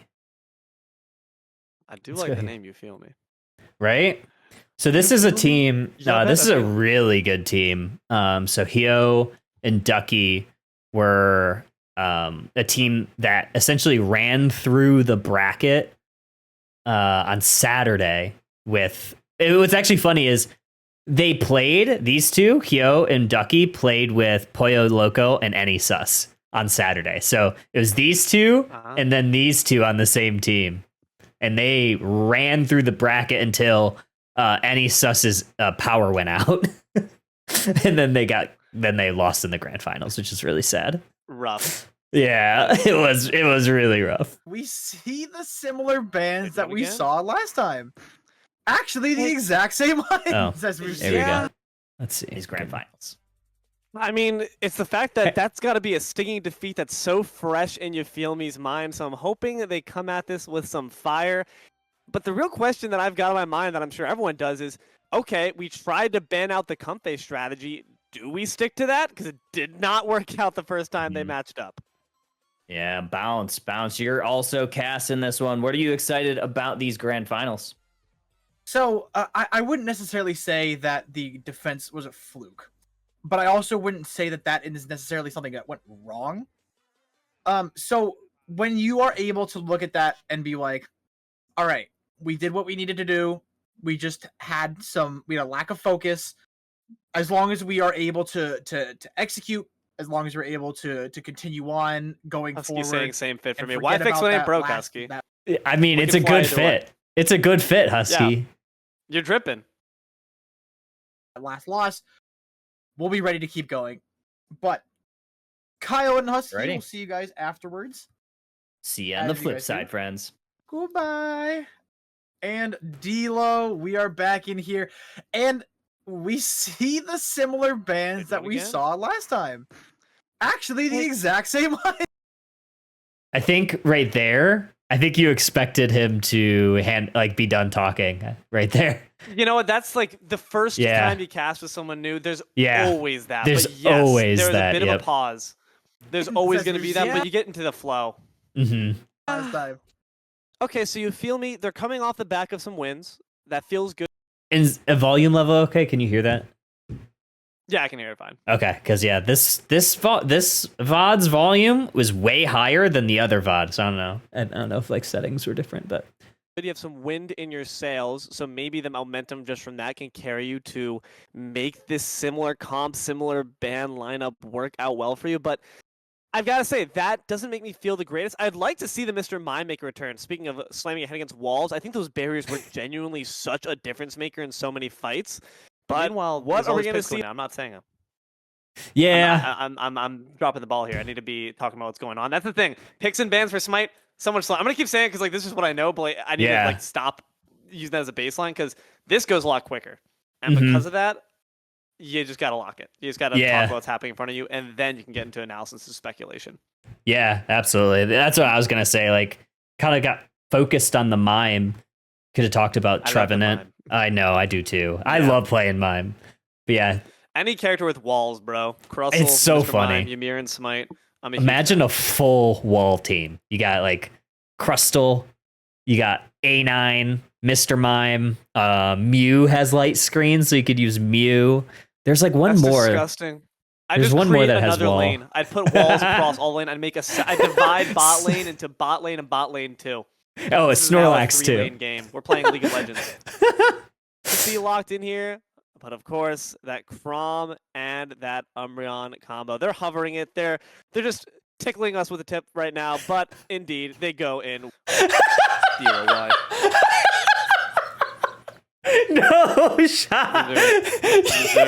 Resume. Poyo probably asked to get that early. I was still adjusting, I think. No, that was perfect. I was adjusting. You know what it was? I was adjusting from Crunchy Customs because True. that shit was unhinged. It was unhinged. So, like, oh my genuinely, god. I genuinely, like, I promise you, in Smite, well, I'm not laser focused in Smite. I've had my fuck ups in Smite. I one time called Vulcan, one of Vulcan's abilities is backfire. I accidentally called it backshot. Oh and my that gosh. got me. It was really bad. I felt terrible as soon as I said it, but this is me adjusting. I promise I get serious. I promise I am serial. Continue. Oh my Jesus gosh. Christ. That was so good. Honestly, so good. Early on, just so they wouldn't snipe it because he was in the third slot. Over on the other end, Barnes probably definitely is gonna get off those EX Pokemon because they are in fact banned. But they're currently hovering Venu and Eldegoss right now. We haven't seen a Venusaur until we switch it straight to that Phalanx. Phalanx not being banned for like basically the first time today, it really feels like, and are ready there. And then Onisus goes. Bounce probably could have handed off there. Honestly, he just keeps going. I think if I were, I'd talk about the Phalanx and then probably handed it off. I think would have probably been the play. Mm-hmm. Right for the Scyther. Aura going back onto that Icy Wind Glaceon, and on the other side, Hyo is most likely going to go straight onto Mimikyu. I'm just going to hold on to that until he actually picks it through. And on the bottom over here, Burzy is also hovering that Espeon, something that we also really haven't seen much of today either. So far on Teku's side, it is a complete run back of a comp that we've seen success on, and that means you feel me's got to find the answer to respond. It's going to be the Espeon Phalanx. That's where we change things up a little bit. The Blissey does make its long-awaited return. Do you feel like you feel me with the picks they have lined up have the tools necessary to shut down Teku's key threat, which we have to imagine this time actually might be remaining a Scizor? I'm bugging. I don't know. It's gonna be Scyther still. I just don't know shit. Yeah, Scyther. Yeah, and that's one of the things that'll like come with just doing this more is knowing that in competitive you mostly just see Scissor. Or Scyther. You mostly just see Scyther when it does come out because Scissor's like easily countered by mages, so you typically don't see it. Gotcha. But I liked the way that you framed it because I feel like here you weren't like super comfortable. So you're like, I'm going to frame a question for you. Take it away. And I like that. I always like that, especially in like the draft. I try to do that too. I try to do that with Color too, like with Husky, because she's very knowledgeable about the game. So like, hey, let me set you up. You knock it down. Yeah, I'm like genuinely clueless. So when I ask questions and like at least for this tournament for sure, I was genuinely asking these questions. Like, it's not just me like setting for the viewer. Like I am also like at the edge of my seat, like interested to hear like my feet are kicked up behind me, waiting for Bounce to give me the 4-1-1 because I don't know. So yeah, it's exactly what you said. I think that honestly, to give Bounce some leeway, that I'm pretty sure like me saying to him, I really don't know shit, probably was the reason why he decided to hold the mic a bit longer. Yeah. Though normally I would agree. So, but I think he was just trying to cover my ass, which I appreciated, honestly. Yeah, that's fantastic recognition too. But yeah, I do like and literally kicking your feet up sometimes, if I recall correctly from backstage. Yes, that's a good point. I think Bounce backstage goes D'Lo feet. Oh yeah, bro. Yeah, I forget that. I forget sometimes I'm on cam when I'm like not on cam. That. I had some moments on that one. That was unfortunate. So good. We take those. I know. I think they'll probably stick with the Scyther. The Scyther has been doing a lot, and I mean a lot of damage towards every team in this bracket so far. And yeah, I mean, I think that it really just has to come down to those individual fights. They have to just make sure that they don't get super isolated, because the moment that they are able to walk away from that and they get isolated, if Scyther is there with anybody on this team, because Cramorant can do damage from distance. Icy Wind plus Freeze Dry does that slowdown and is able to do a lot of damage off it as well. Mean Look does a ton of damage, or is just going to lock it down, and then Scyther can come in, do a ton of damage with a boosted attack from Umbreon. And Blissey can stun with some Egg Bombs, do some Helping Hands, etc., etc. So making sure that they're grouped and not isolated against Scyther is a huge part of what they'll find if they see any victory from this. Absolutely. It's That's also good going to be stuff. responding to this Glaceon. Or you mentioned that it might be the Icy Wind, but you have the option to change that up. There's nothing locking you into that path. And if you feel me goes in expecting maybe a bit more of an up close and personal Glaceon. I like I like the call for Icicle Spears there. So Icicle Spear generally does really well into more tanky comps, like specifically like if you go Icy or Icicle Spear, like you'll see Glaceon locking onto the tanks. So you'll see it lock onto Eldegoss, you'll see it lock onto Trev, and even like whatever all-rounders. So you have tank, support, all-rounder, and then like an early scaler. You have amazing targets for Icicle Spear, so I think that's a good call out. And they're met with a million Glacial Spears to the face. It could be a really good switch up here from Inteku to just mildly change the formula while appearing to keep things all on the surface the exact same. But Inteku coming in here, they have one up already, so the scoreboard not quite reflecting that just yet, but keep in mind they do have that advantage. Beautiful. You know, you noticed that the scoreboard wasn't right. You called it out just to give people a little bit of color on what was going on. Glacial Spews to the face. Yeah. Boom. And when you feel me, it's okay. Up Me too. That tower already having that disadvantage. How do you think the mental game is going to be played on their end? Fantastic handoff. Like you're like, all right, I painted the picture a little bit. Let's there's not much going on. Let's get it back to color. You can't let that kind of get to you. I think that there is that is a very mentality aspect thing of a lot of esports competitive, like competing just in general, is that you have to not think about it. They have Ontego 2-0'd you in the winner's side, and it was close games. It wasn't any kind of blowouts. You really just have to lock in, not let the old games affect you. You only down one game that can be made up very, very quickly, and make sure your macros, your micros go solidly. Make sure you get your objectives, and make sure you don't get out of position and easily picked off for a team. Bounce just keeps going here. Bounce and I actually had conversation, and I gave him some pointers too. Is sometimes you just need to like get to the point. Like he said, it's been like 40 seconds since the handoff, and he's still on talking about the head game of going down or not. So I think this is one thing that a piece of advice that I gave him was like 15-30 seconds is usually more than enough, especially in a 10-minute match. Team that has the quality that Integrity I see that he did go Icicle Spears. I'm curious to see if I call back to it. You did actually, if I'm not mistaken.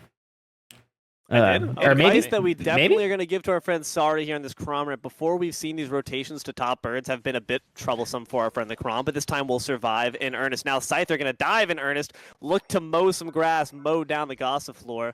On the bot lane, we see that you feel me trying to put in some early buckets. Nice job there to equalize that factor just a bit, but top lane not quite going your way as Gossifleur remains the sole defender, and that leaves Antiku liberal to just completely strip the jungle away. Ooh, I like the use of different like words here. I really liked that. I say a lot of stupid SAT words sometimes. It's just like my English teacher, like in me, that I say a lot of things, and sometimes again it costs me. I think like I like my creativity, but at the same time it's also my biggest flaw in the sense that I will steer too hard into it, and like I said, I get lost. So it's good, I liked it. It's bad. Double-edged sword. Yeah, there's a couple of invades right now. Mimikyu in the other right now, but there's a bunch of peels coming back towards center. Scyther off on their own, so there is a potential to get some Pokemon KOs over here.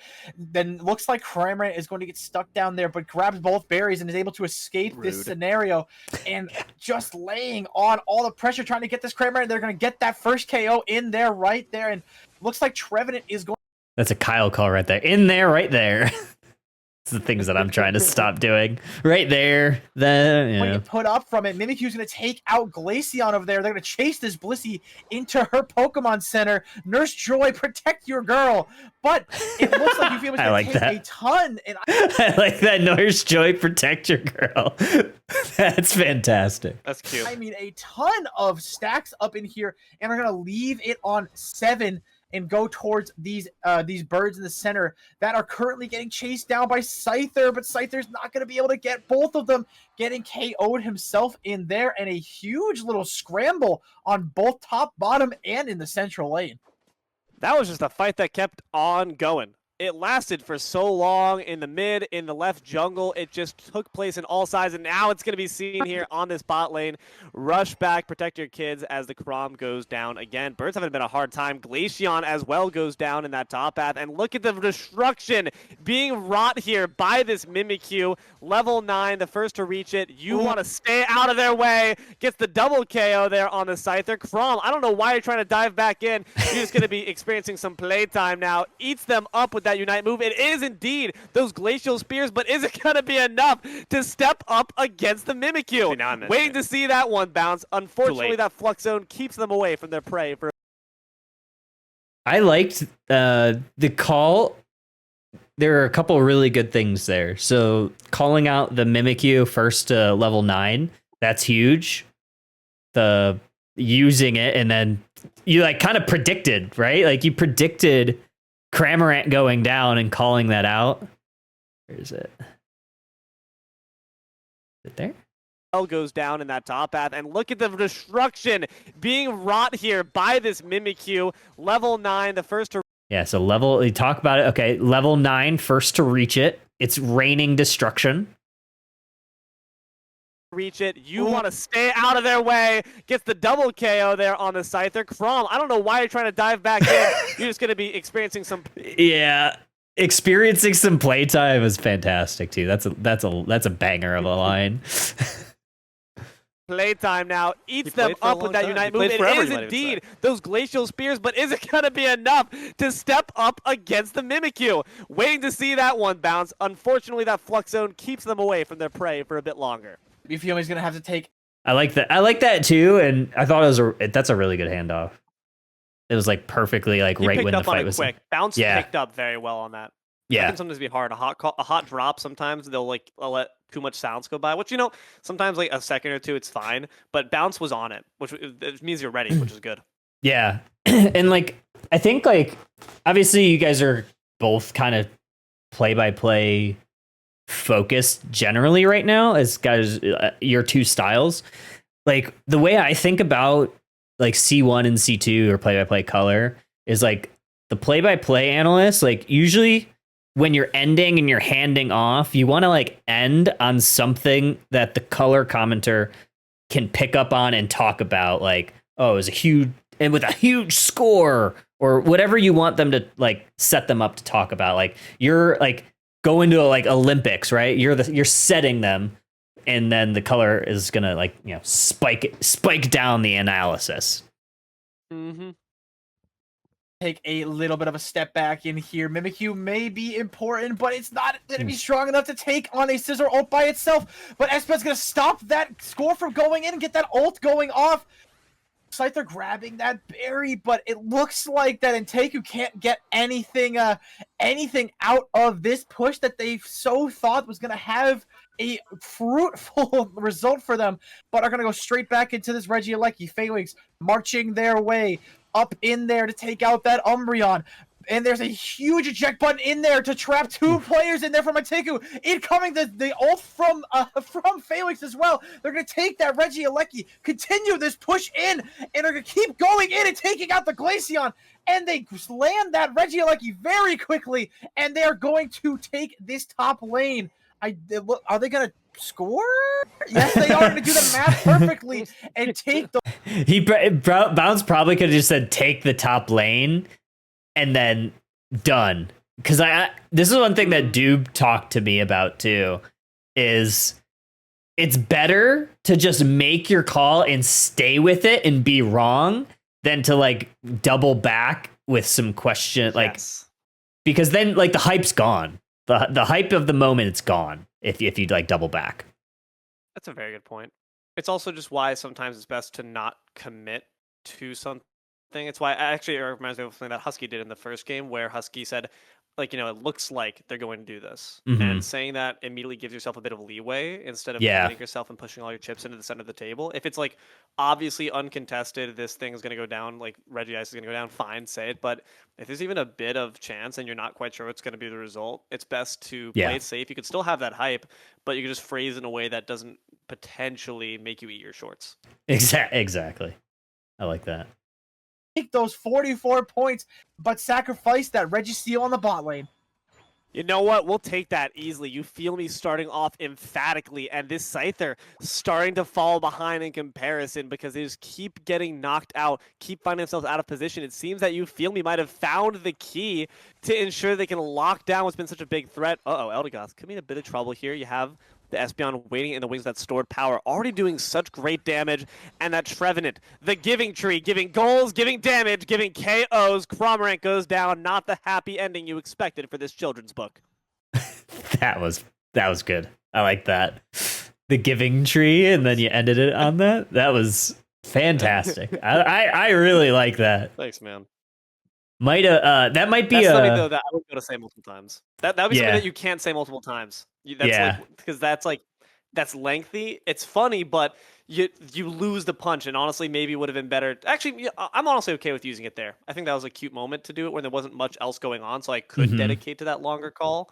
But yeah, now I can't. That card's been expended. Oof, cooldown. Yeah. You got it's definitely on a cooldown. It's like an ult cute cooldown. Maybe like next tournament you use it, right? Bingo. Exactly. No, I love doing that too, right? Like, I don't know if you do this, but like you'll test certain phrases. Like, did this land? Did this work? And then if it doesn't land, all right, well, I'm gonna erase that from my notepad, and we'll go from there. We'll go next. We'll GG go next.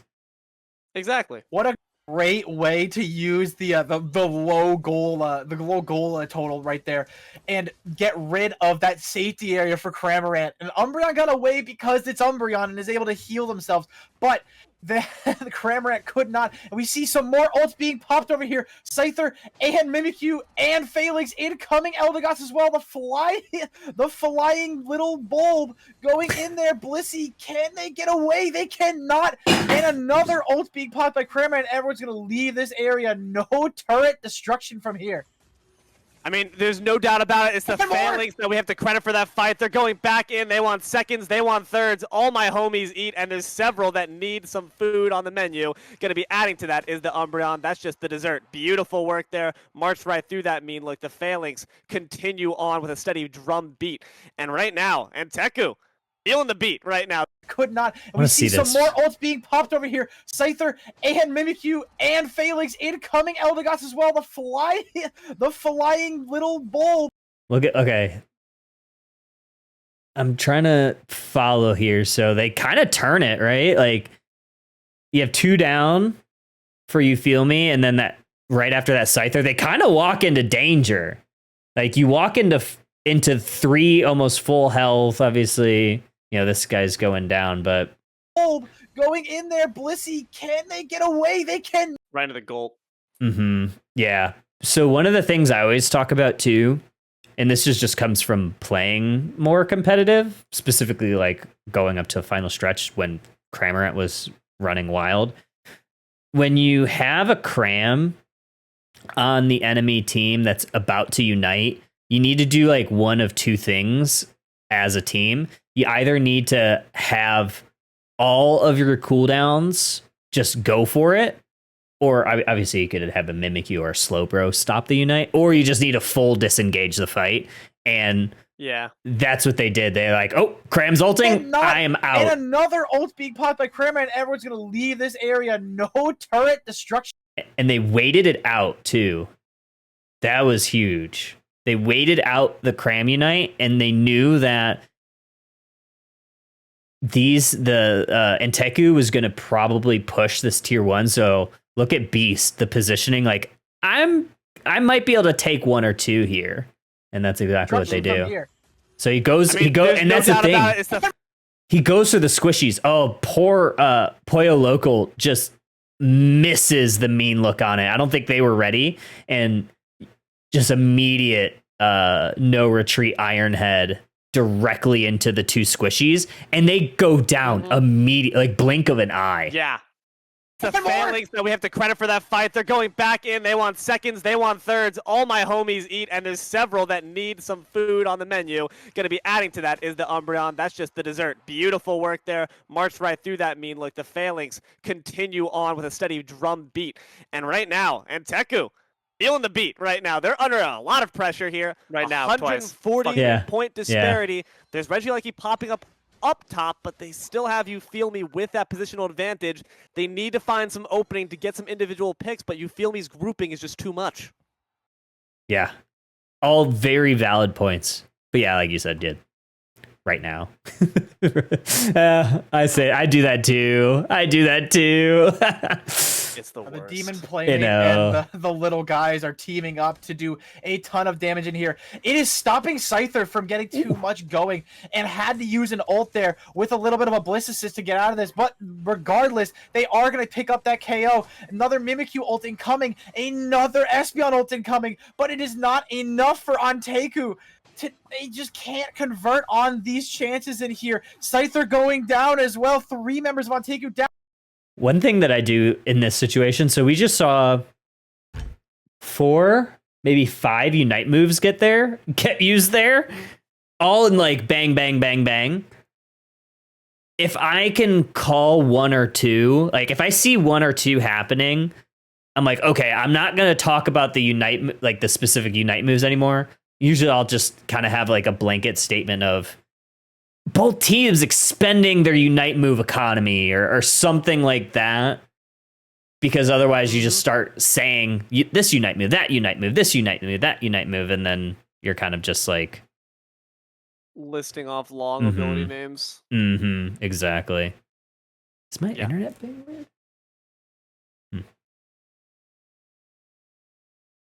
Like dropping. I think I'm like dropping frames. Okay. I don't know. Sometimes we have some storms in the area, so I wasn't sure if it was being weird. It happens. All right. You down, and they're going to keep pushing on towards this Umbreon over here, who is going to get taken out as a triple KO for Brizzy right over there. And Cramorant is the only remaining player from Anteku from that initial push. Oh my goodness, you feel me. They're feeling themselves right now. Can't blame them for sure. And Tech are going to try to respond back with this basement Reggie. Not quite looking their chances, though, with the pincer movement coming here from the tree. It's dropping down a low, low, low. I don't know. I like the calling it the pincer there. I think not a lot of people. That's a phrase I use a lot to like describe when they like closing around. I think it's also like a really good call because it's like that's Pokemon. The Pokemon. It's like the Pokemon too. Yeah. I'm so yeah. That's actually brilliant. I'm even smarter. You're even smarter. I don't know why you're up so close, Glacier. I'm just gonna get an up close and personal demonstration with this wood hammer. Does actually manage to grab that Regirock for Anteku before they sacrifice themselves potentially? No, they survive. Beautiful work. Actually managing to only lose the Cramorant, but in this up top battle, Scyther might go down as well. Not before grabbing that Regieleki, and thanks to the assistance from the legendary, stunning out the little Phalanx. The little guys retreat back, having to form some more little schemes to get back in. That's very well done right there. Realizing that you're... I like that too, because I think if I recall correctly, I think Bounce actually said it at one point in this cast, but like if I recall correctly, at one point in like when we were all talking, all 4 of us, and this is a thing guys. I do. I call Phalanx and the little guys, and like I like that it's kind of like a little callback to the little guys, and you kind of use that play on words. That you're not going to be able to get that KO, but you are able to get that secure and then just get out of there. You do not want to get caught up, because it looks like Phalanx actually does really well into knocking Scyther into positions where they are waiting for their cooldowns and unable to get any huge hits off of. And Phalanx, obviously doing the damage that they do, is just... Oof. This is always risky. So one thing when we're getting ready for Ray fights, right now it's fine, 220, because you don't really expect left side team, you feel me, to be already set up in the Ray pit. But sometimes you'll see if it's like 205, this is a terrible play. Going through here, terrible at 205. 220, you're probably fine. But like whenever you start entering through the choke, like you're just asking for tree to throw Phantom Forest right here. And then you're just screwed. Okay. Yeah. So like Gotcha. usually you'll see teams, if they're there early, they can go through here or play through bottom. Usually if teams like they're like need to farm Unite moves back or something like that, you'll see them play through top. Just because it's a little bit more safe. There's a little bit more places to run and hide. But yeah, Gotcha. That's good to know. Usually you'll see teams avoid this area once it gets closer to Ray. It's going to be a problem for anybody who's pretty squishy. What's been a problem right now is Glaceon is very squishy and because you saw like 210, you saw a tree going there trying to maybe set up an ambush. That's usually what you'll see. Hasn't been able to really free cast from the back like you might want one from a Glacial Spears build. Instead, it's getting dove on so repeatedly that they just never get to hit. Yeah, and then like the Ray fight, like right when this is setting up from like a C1 C2 standpoint, what I try to do is I'll try to talk about something and then I'll try to let my color commentator talk about positioning. Like usually like 220 is when I'm starting to think like, okay, they're going to be getting set up for Ray. I need to find a way to hand it off to my color commentator so they can talk about where the team's setting up, where we expect the fight to break out from, any other last second important call outs, like an important call out, Cram doesn't have Unite, Trevenant doesn't have Unite, anything like that might be useful to know. I'm thinking about handing it off to so my color commentator can like knock those last minute points home before that fight breaks out. To hit their stride. Hopefully looking to find some space makers here for Anteku in this following fight. Some good positioning here from the Glaceon is going to be pivotal, but here begins the fight in earnest. Little guys preparing to march their way on in, and indeed they will. Leaping a big wood hammer. Immediately wipes out two. Bounce, this could be the end. That was an incredible eject button there. He's good at the hot pickups.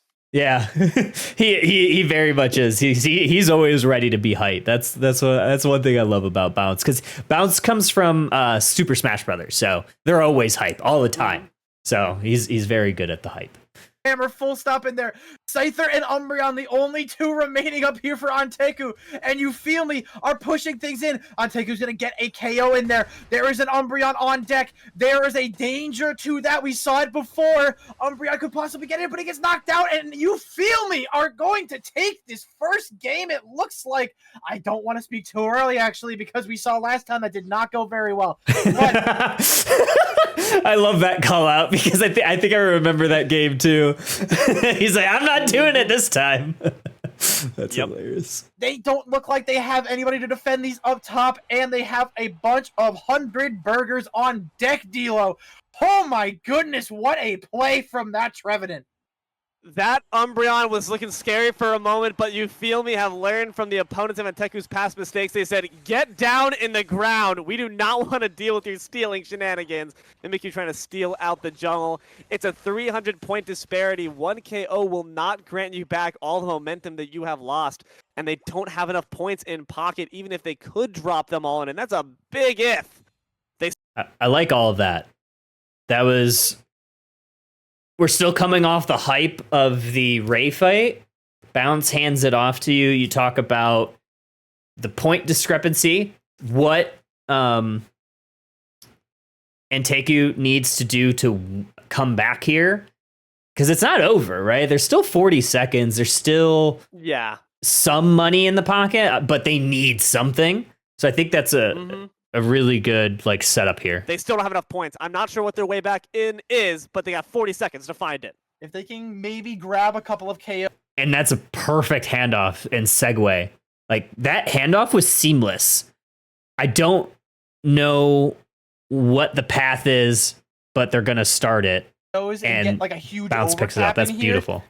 It would look pretty good for this team, but it still just feels so out of reach. Oh, and there another 100 gets popped, and You Feel Me scores again, where it just trades out, and it looks like You Feel Me just has this on lock regardless of how this fight goes, because there is 15 seconds left and not enough time to score those 50s that they very much need. Just good waiting there from the members of You Feel Me, waiting back in base to see which path Inteku would take. They march down the bottom, and they get mollywopped for it. These Good summary too. I mean, that is perfect.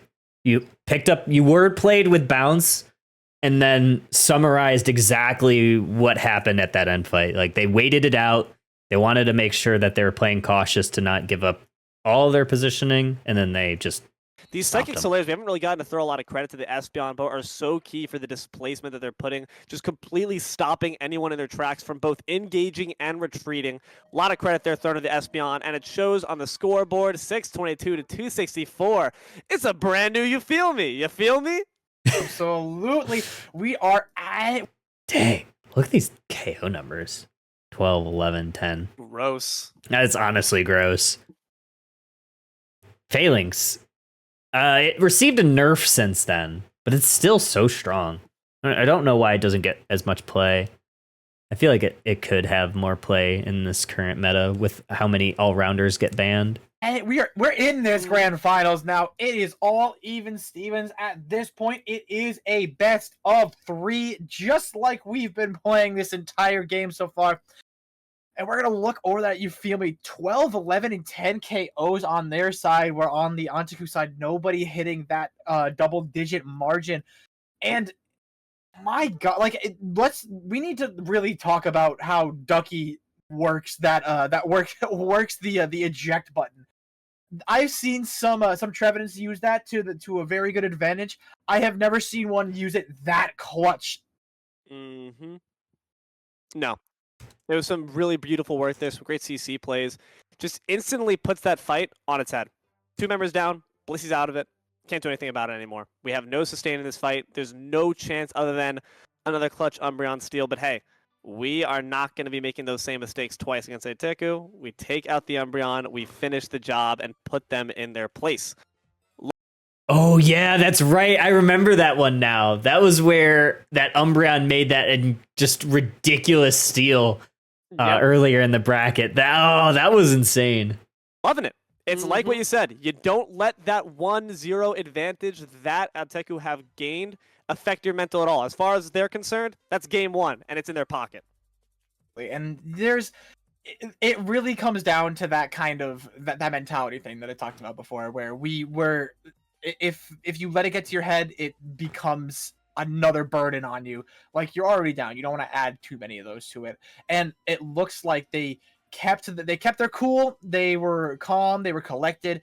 They made their macros. They made their micros, and then they absolutely had a hugely clutch play from Trevenant in there to Woodhammer and Hornleech, 2 very important players off the top of that ring, and get them KO'd instantly into that fight.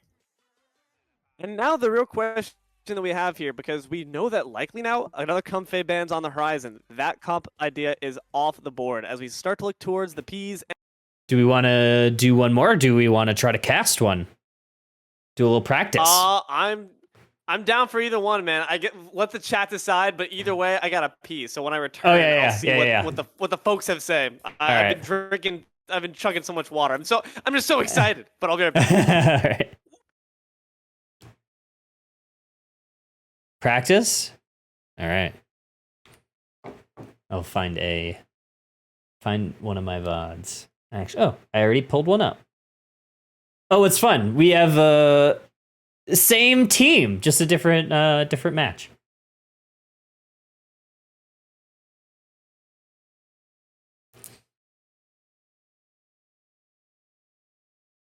How's everybody doing? Pina. How are we liking this? How are we liking the format? Is everybody learning things? We learning things? I'm learning things. Chilling? Bet. Well, good. That was the point. I wanted to have a place where not only just cast, but like learn to get better. Because there's still things that I want to work on myself.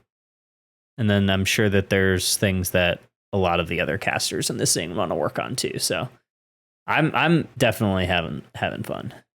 I like the format. If there's ever any recommendations that people have for the format, I'm also interested in hearing what other people might have for suggestions.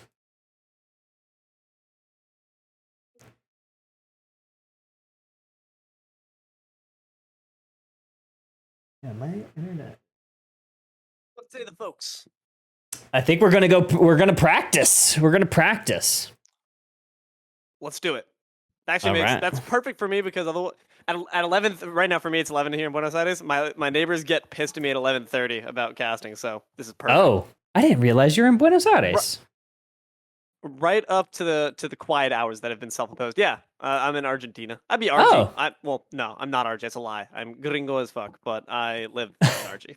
Okay, I didn't know that. Well, awesome. Alrighty. Well, I have a match. We could do one or we could do two. I mean, it'll just be back to back. It's just a clean feed, so there's no overlays or anything like that. So we could just call a left and right team because I don't remember. Well, I do know that the bottom team is in Teku.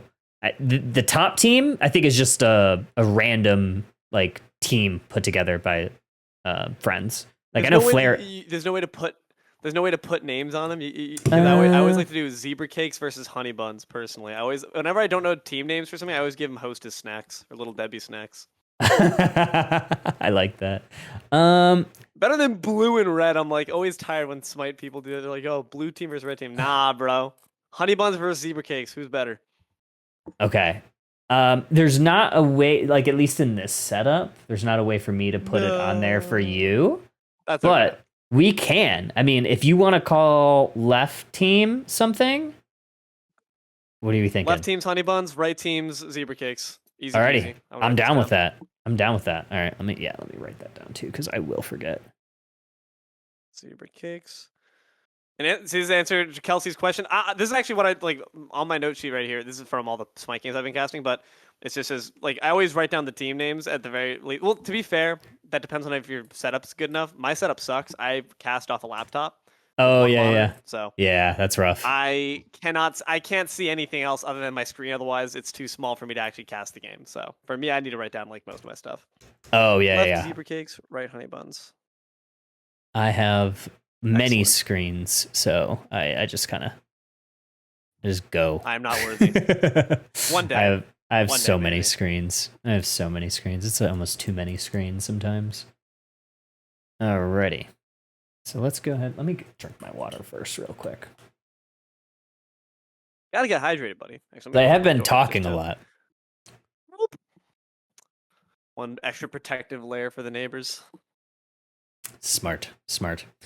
Alrighty. Well, let's break on into it. And I assume you want to do play-by-play. You want me to do color? Yeah, sounds good. I still don't know Yeah, shit. yeah, I know 100%. shit, but I don't know shit still. 100%. Yeah, we'll rock it out. Suena bien. Do you want to kick it off? Yeah, sounds good. All right. All right, cool. You count me off. Count me off. Go in 3, 2, 1. Hello, everyone, and welcome to the Steel Agency. The plays are hard, and the caster... No, can't say. I was about to say the casters are harder. I'm bugging out here. But welcome, everyone. Still feeling the crunch-esque, like, degeneracy coming through me. But I'm That's okay. Zelo, joined here with SteelAgentKyle. And boy, do we have a set here for you today. Battle of the Lunchtime Snacks. It's Zebra Cake stepping up here against the Honey Buns. Yeah, Zebra Cakes. We already have some bans coming in from Honey Buns. They banned the Mimikyu and Absol. Now we have Blaziken coming out for Zebra Cakes. And the last ban is going to be that Sylveon. You know what? Given the meta we've been seeing so far, it makes perfect sense. Eliminates a lot of that early jungle pressure here on the side of Zebra Cakes. They do not want to deal with those early ganks because they want to keep their failings safe. Gonna be the first lock in here, and of course, we saw it coming, we expected it, we're gonna be seeing it. Umbreon Cramorant might just be that top lock. Oh, but they switched to the slow bro last second. So big opportunity here with those slow beams directly targeting on that overpowered phalanx that we've been seeing so much of. Absolutely. I mean, it just instantly locks you down a lot of damage, and if someone tries to focus down that Chrom, which is of course one of the best solutions to do so, Slow Gaze is going to take you out as you stare longingly into their loving eyes. And on the meantime, Zebracakes answered right back with support of their own and defenders aplenty. Trevenant and Blissey joined the squad. That's a lot of sustain. Yeah, Blissey is very tanky. Like, I mean, you have your all-rounder, you have a support and a defender. I mean, those eggs are going to do extra time, especially with already a huge amount of self-sustain from that tree. But Zebracakes looking at that Eldegoss, Annie Sus is going to grab that Scyther. I don't think he'll be going Scissor this time, especially knowing that Honeybuns might be locking in their mages. Larion's, if I'm not mistaken, known for this Mew. I believe it's a staple pick if I am not misremembering here, and makes sense to lock him on that. Gonna be putting on tons of damage. The question is, of course, do you go Beam? Do you go Ball? What's that long-range damage gonna be? But it doesn't matter, because up close and personal, that's gonna be Talonflame.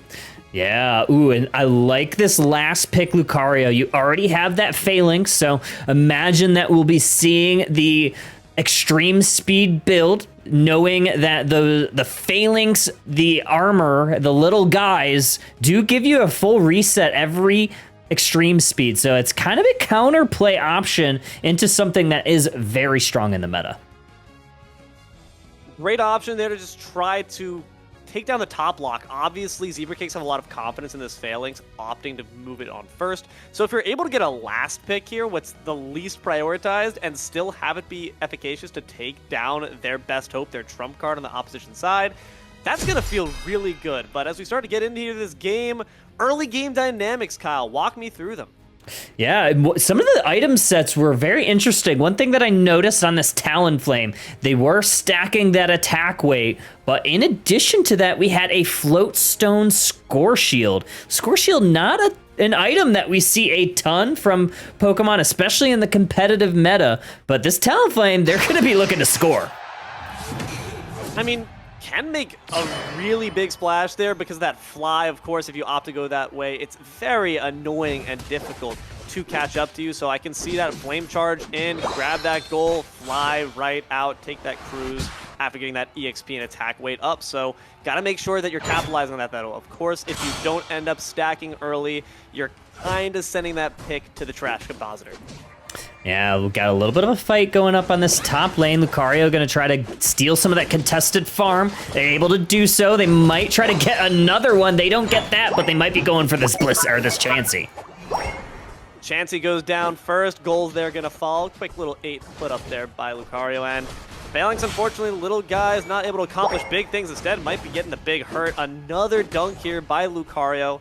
Unfortunately, don't have that E-speed quite just yet. You're not the counter you hope to be. I also like this Eldegoss into the Phalanx. Those boosted attacks do give you extra cotton every little guy. So it's going to slow down that Phalanx, especially when it's trying to stack in this top lane. But going down this bot lane, we do have 4 members of Honeybuns looking for these 850Bs. Yeah, you're just waiting in the wings. Going to be trying to look for that Slowbro, who is indeed just evolved. They're big boy now, but here comes some more big goals. As Zebracakes continue to try to first that pressure, but the Hurricane, as well as that dual wing beat, they got beat up on the way back. There goes the jungle, but at the very least, Phalanx is going to survive. You can't say the same as they go down as well. Oh, the Scyther came in with a vengeance, taking down that Chansey and the Phalanx, and now we have a continuation of this push on Tier 1 goal. Trevenant now the next victim to this Scyther, and a lot of points going in for Zebracakes. It was a great rotation there by Zebracakes, but just a better counter rotation there on the side of the Honeybuns. They came, crashed down on top of them. They spent a bit too much time there in the bot lane, not quite sure of which target to go for. At the end of the day, that indecision cost them because Orange ended up looking a lot more decisive with who they wanted to take down. Now, with a nice sizable lead here, about 70 points on the side of Honeybuns, you gotta have to look at that objective game here as your hope for Zebracakes. Yeah, we'll take a look to see. We did see the orange team take a lot of that central area birds, but the Scyther is looking to take down the Blissey Eldegoss frontlining, using those basic attacks and able to take them down. Gonna continue that pressure as well, but the little guy's gonna try to respond back. It's not enough. You might be a lot of guys, but you're still one character. More gold poured here on the top, and the bird's gonna be cooked up right afterwards. Scyther does go down in trade, gives you a bit of momentum back, at least for the Mew, but it's still hurting here for the Zebra Cakes. Yeah, Zebra Cake's looking to try to off lane here, maybe try to get whatever farm that they have available on the map. Mew is going to take that contested farm, and now we have these 7-minute legendaries spawning in both lanes. Looks like Honeybuns is going to elect to try to take that top with the Lucario. Basement side, they're pushing on in. That is 4 members that are electing to go for this Regirock, but they want KOs instead. That's their first priority. Dual Wing Bee instantly dashes right back out. Talonflame does manage to steal Lecky away, and that's going to embolden members here of Honeybuns to try to look for that basement as well. Talonflame does go down in Vengeance, but now you gotta look for the Lecky right afterwards. Regirock's starting to get ripped apart here, but you have Trevenant with a big wood hammer. It's not enough as Scyther manages to grab it instead, and now emboldened by that buff, they can look for a bit more damage. The Mew Beam hits several. Could put Slowbro in a bit of trouble, but Blissey's gonna be feeling it even worse. Oh, amazing eject play for that Cramorant to dive into the Flux Zone with that Unite move. Talonflame tried to dive onto it, but they're going to get KO'd by the Scyther, and now Honeybuns are able to break that tier 1 goal, extend their score lead. Anytime that Zebra Cakes are getting a KO, it feels like an afterthought. It's not intentional, whereas the game is entirely being dictated at its pace, and you can see it here by the Honeybuns. They just have a second jungle at this point. They feel emboldened to just take whatever they so please. Lucario now under a bit of pressure, might have got a bit too big for your britches. They go down to the jungle as well. Yeah, hand caught in the cookie jar, but the Scyther is now going to use that green illusion dive. Phalanx goes down. Here comes a big fly from Talonflame looking to hunt down the Scyther, but the Scyther is too quick. Yeah, just gonna have to try to designate more resources. You have to decide, do we want to opt to really just chase down this mobile character? They say no, but Eldegoss says, I will take that distraction. Thank you very much. Opportunity to just add a few more drops into the bucket. Unfortunately, might be putting yourself on the sacrificial altar, though. Trevenant with the big wood hammer gets the big KO. Yeah, definitely a sacrifice there. Getting your level 11 Scyther out was definitely priority numero uno. Eldegoss did the Lord's work getting them out of that mess. And speaking of, level 11's only secured here on the side of Honeybuns. Lucario and Scyther are just running it down. And that's just gotta feel unfortunate, especially when they're taking out your Talonflame. Once again, the bird's been plucked. It explains why this Phalanx has not been able to get a lot going. It's just like you mentioned, Kyle. If Lucario's E-Speed can just help you dive down, evade those abilities that are going to be trying to pull the big damage from this Phalanx, it's not going to be good for you, especially with another Alecki walking down the lane. Yeah, that egg was a little late there for Zebra Cakes. Talonflame Fly is going to try to come on in. There's the Flame Sweep, and now we have both teams utilizing a lot of their Unite move economy here before the 4-minute mark. This Regilecki might walk in, but a nice defensive stand here from Zebra Cakes is going to try to prevent that. Slowbro slowly ambling their way up to the fight, but the damage has already been done. It's a bit too late. Crawmant making a reappearance, but dive your way on out. That could be troublesome for you. Takes a big hit there, but has a nice little Pikachu at least, and they're going to be able to dive back to safety to get that from that mid-farm. Regilecki doesn't end up going in. It's a good defense here shown by Zebra Cakes, but the question is, what do you make off of that? Yeah, they need something. I mean, look at the levels here across the board. 4 Honeybuns, 3 level 12s, and that's only going to increase here if they're able to secure this Regice in the bot lane. And Lucario is going to try to make sure this happens, but Mew is waiting here. There's a big solar beam. It's a little bit early. Lucario able to clean that up, though. That's so unfortunate. That's why you get the beam. It's for the secure, it's for the snipes, and unfortunately maybe just didn't adjust your scope quite well. Why they're going to be used, looking for some bird-on-bird action here. This Nat Geo documentary is not going to end just the way you might think. Crawmant going to be able to back out. Talonflame decides to exit. Slowbro comes in here with the Surf. Bit of poke so far. No one quite wanted to fully commit. Seems that it might be Honeybuns getting started. Oh my gosh, what an amazing play there by Trevenant. Was able to kind of stop that Scyther from really getting the KOs that they needed, and it might have been a little bit late of a Unite move there from Scyther, as Lucario also going down. Now, that's some big pickoffs here for the side of Zebra Cakes. already Talonflame just going to work now, making sure to get a bit of that pressure right back, but Eldegoss unfortunately finishes that job, gets some vengeance for the team. It's again, though, the same story. You got some KOs. What is there after it? Nothing. If you're the Zebra Cakes, so far they're really just happy to have those tier 2 goal pads still up, but that does not win you a game. You gotta get some offensive pressure. You gotta get some dunks. Yeah, got to turn the level lead into some points here at some point. Look at these level 13s, a level 14 on that site there. We have 10 seconds till this Rayquaza. Looks like Zebra Cakes is setting up in the middle of this pit. Phalanx is looking for maybe one of the squishier targets, maybe trying to score with that Lucky pushing in.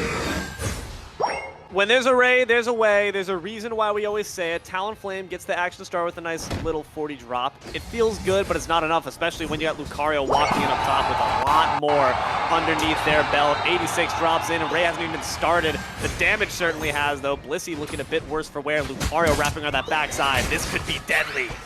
Yeah, Scyther looking to Green Illusion dive onto the Blissey, but the Blissey goes onto the Phalanx. Scyther just going to have to back on away. Slow Beam onto the Trevenant. Doesn't get a whole lot of value. Again, all the Unite moves are coming out here. Blissey and Trevenant falling for the side of the Zebra Cakes. We got the Flame Sweep out, and just in the blink of an eye, 4 members down for Zebra. Entire team got swept away. Muse their only hope, and unfortunately, not going to be able to quite accomplish it. Ray's shield on 5 members. It's 5 guys with 5 guys, and you know what that means? We are going to be shutting down the restaurant. Zebra Cakes can't take the pressure. They go home. Yeah, you gotta get the fries in on time, but Zebra Cakes taking the L. Honey Buns looking really strong that entire match. Final scores coming in 387-82. Pretty big match there for Honey Buns. I kept messing up which one was which side. You are all good, dude. My bad. Like it's a confusing thing to run, so I appreciate you bearing with it. I just no, it was fun though. I liked it. I get it though. Okay, but here's the real question: Honey Buns or Zebra Cakes? Which one in the snack game are you taking? It's tough for me. I've got a really huge partial just history with Zebra Cakes personally, because one, there's 2 of them, so you can split them up. And that being said, I always ate the 2 of them. It just feels though you're getting more bang for your buck, even though it's probably the same caloric value. But I would just be like, there's 2 of those, so it's better, obviously. I think Honey Buns though objectively are better. I don't know. What do you think? I like Zebra Cakes. I like Zebra Cakes. They're both tasty. Yeah, they're both tasty. But also, Cosmic Brownies, that is my choice if we have to go with one. Of course, Cosmic Brownies are in the running. Should we do, this might be an idea for another stream. I might do a Little Debbie tier list. I would happily join you for that, because I've got some thoughts. I have some very strong thoughts. All right. I'm down with that. For Smite, I was a league coordinator for Smite League once, and I made all of the team names, because it was for scouting grounds where they check out the players and the captains can take a look through them. I made every single, all the different divisions had naming conventions. Some people were like Alpha, Tango, Bravo, Foxtrot. Sure. The division that I was in charge of, I made them all Little Debbie snacks. So I found out a lot of more Swiss rolls. Who's heard of Swiss rolls before? But they exist. They're good. They're really good. They're I've never had it before. What's it like? Can you give me a frame of reference? It's like a Zebra Cake, but more chocolate forward. That probably is really good. Is the texture similar though? It's very similar. So the outer coating is essentially the same. Maybe Swiss rolls are a little bit more the chocolate outer shell breaks off a little bit. So it's not as squishy as Zebra Cakes, but the filling's great. It's literally like a cake with cream filling. It's so good. That does sound good. Mm-hmm. Yeah, dude, you got to start that tier list. That's important. All right. This is content that people need. I agree. Well, I think we'll, I know you got neighbors that you need to not piss off. So, I mean, we got we VOD reviewed 2 VODs. We practiced. I think we hit everything on the agenda. How are we feeling? How did we like the flow? Was this helpful? Did you have fun? Absolutely. Yeah. Yes. I've genuinely I don't know. I need to learn so much about this game. That you helping me out with this is incredibly helpful. So I don't know what like I can say about like what I need to do other than just like I need to get better at casting in general, because like a lot of like those mistakes that we were talking about, they're just general casting things. Like I said all right, like or what was it called? I said like right now. I heard Yeah. it. And like sometimes I'll hear myself. My Mhm. friend Anthony that I mentioned before, he calls that a shitter phrase. Like if I like he lovingly calls it that, but it's true. Yeah. It's a shitter Yeah. phrase for me. Like where I freaking will just rely on something because I'm like not quite sure what's going on. But I'm already just from that cast alone, I feel better about my knowledge a little bit. That being said, think I wasn't doing as good of a job in setting you up with analytical talking points as maybe That's I okay. could have. But like, it was a pretty fast-paced game. I don't know. It was I a feel like fast-paced I'll have to game. review this one to check it out. Yeah, both teams. And that was a good call on Flareon. Flareon's is their bot attacker for Orange Juicers, who's playing in World. So that was a good call out there. So you did know that. So well done. Yeah, I've seen some of their stuff before. Yeah. They're good at SMU. Very good view. We're unfortunately unable to grab those steals, but they certainly tried. But yeah, man, thanks for having me here. I really did. I feel like I've got a lot to come away with and a lot of notes to take from it for sure. Hell yeah. Well, I had fun. So we'll reconvene. We'll do this again. And this was the first edition. You got to be my first guest. So thank you for giving me the encouragement to do it. So I'm excited to see how this plays out. Yeah, it's gonna be badass. I'm looking forward to seeing another guest that step on up. Everyone who got any casting interest, man, put your name on the list.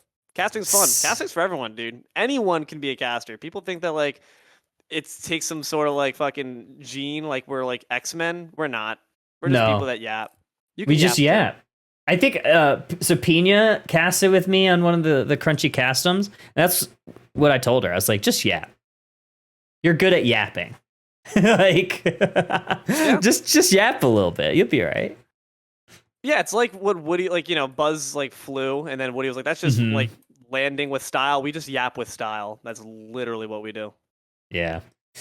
Alrighty. Well, we're gonna go ahead and end here. We're gonna go ahead and raid. We're gonna raid Unite mics. They are doing a Worlds preview with all of the Unite casters. So maybe go one casting content to the other. So we'll go ahead and raid them. But everybody, thank you for stopping by. Thanks, Dilo, for joining me. We'll see y'all next time. Of course.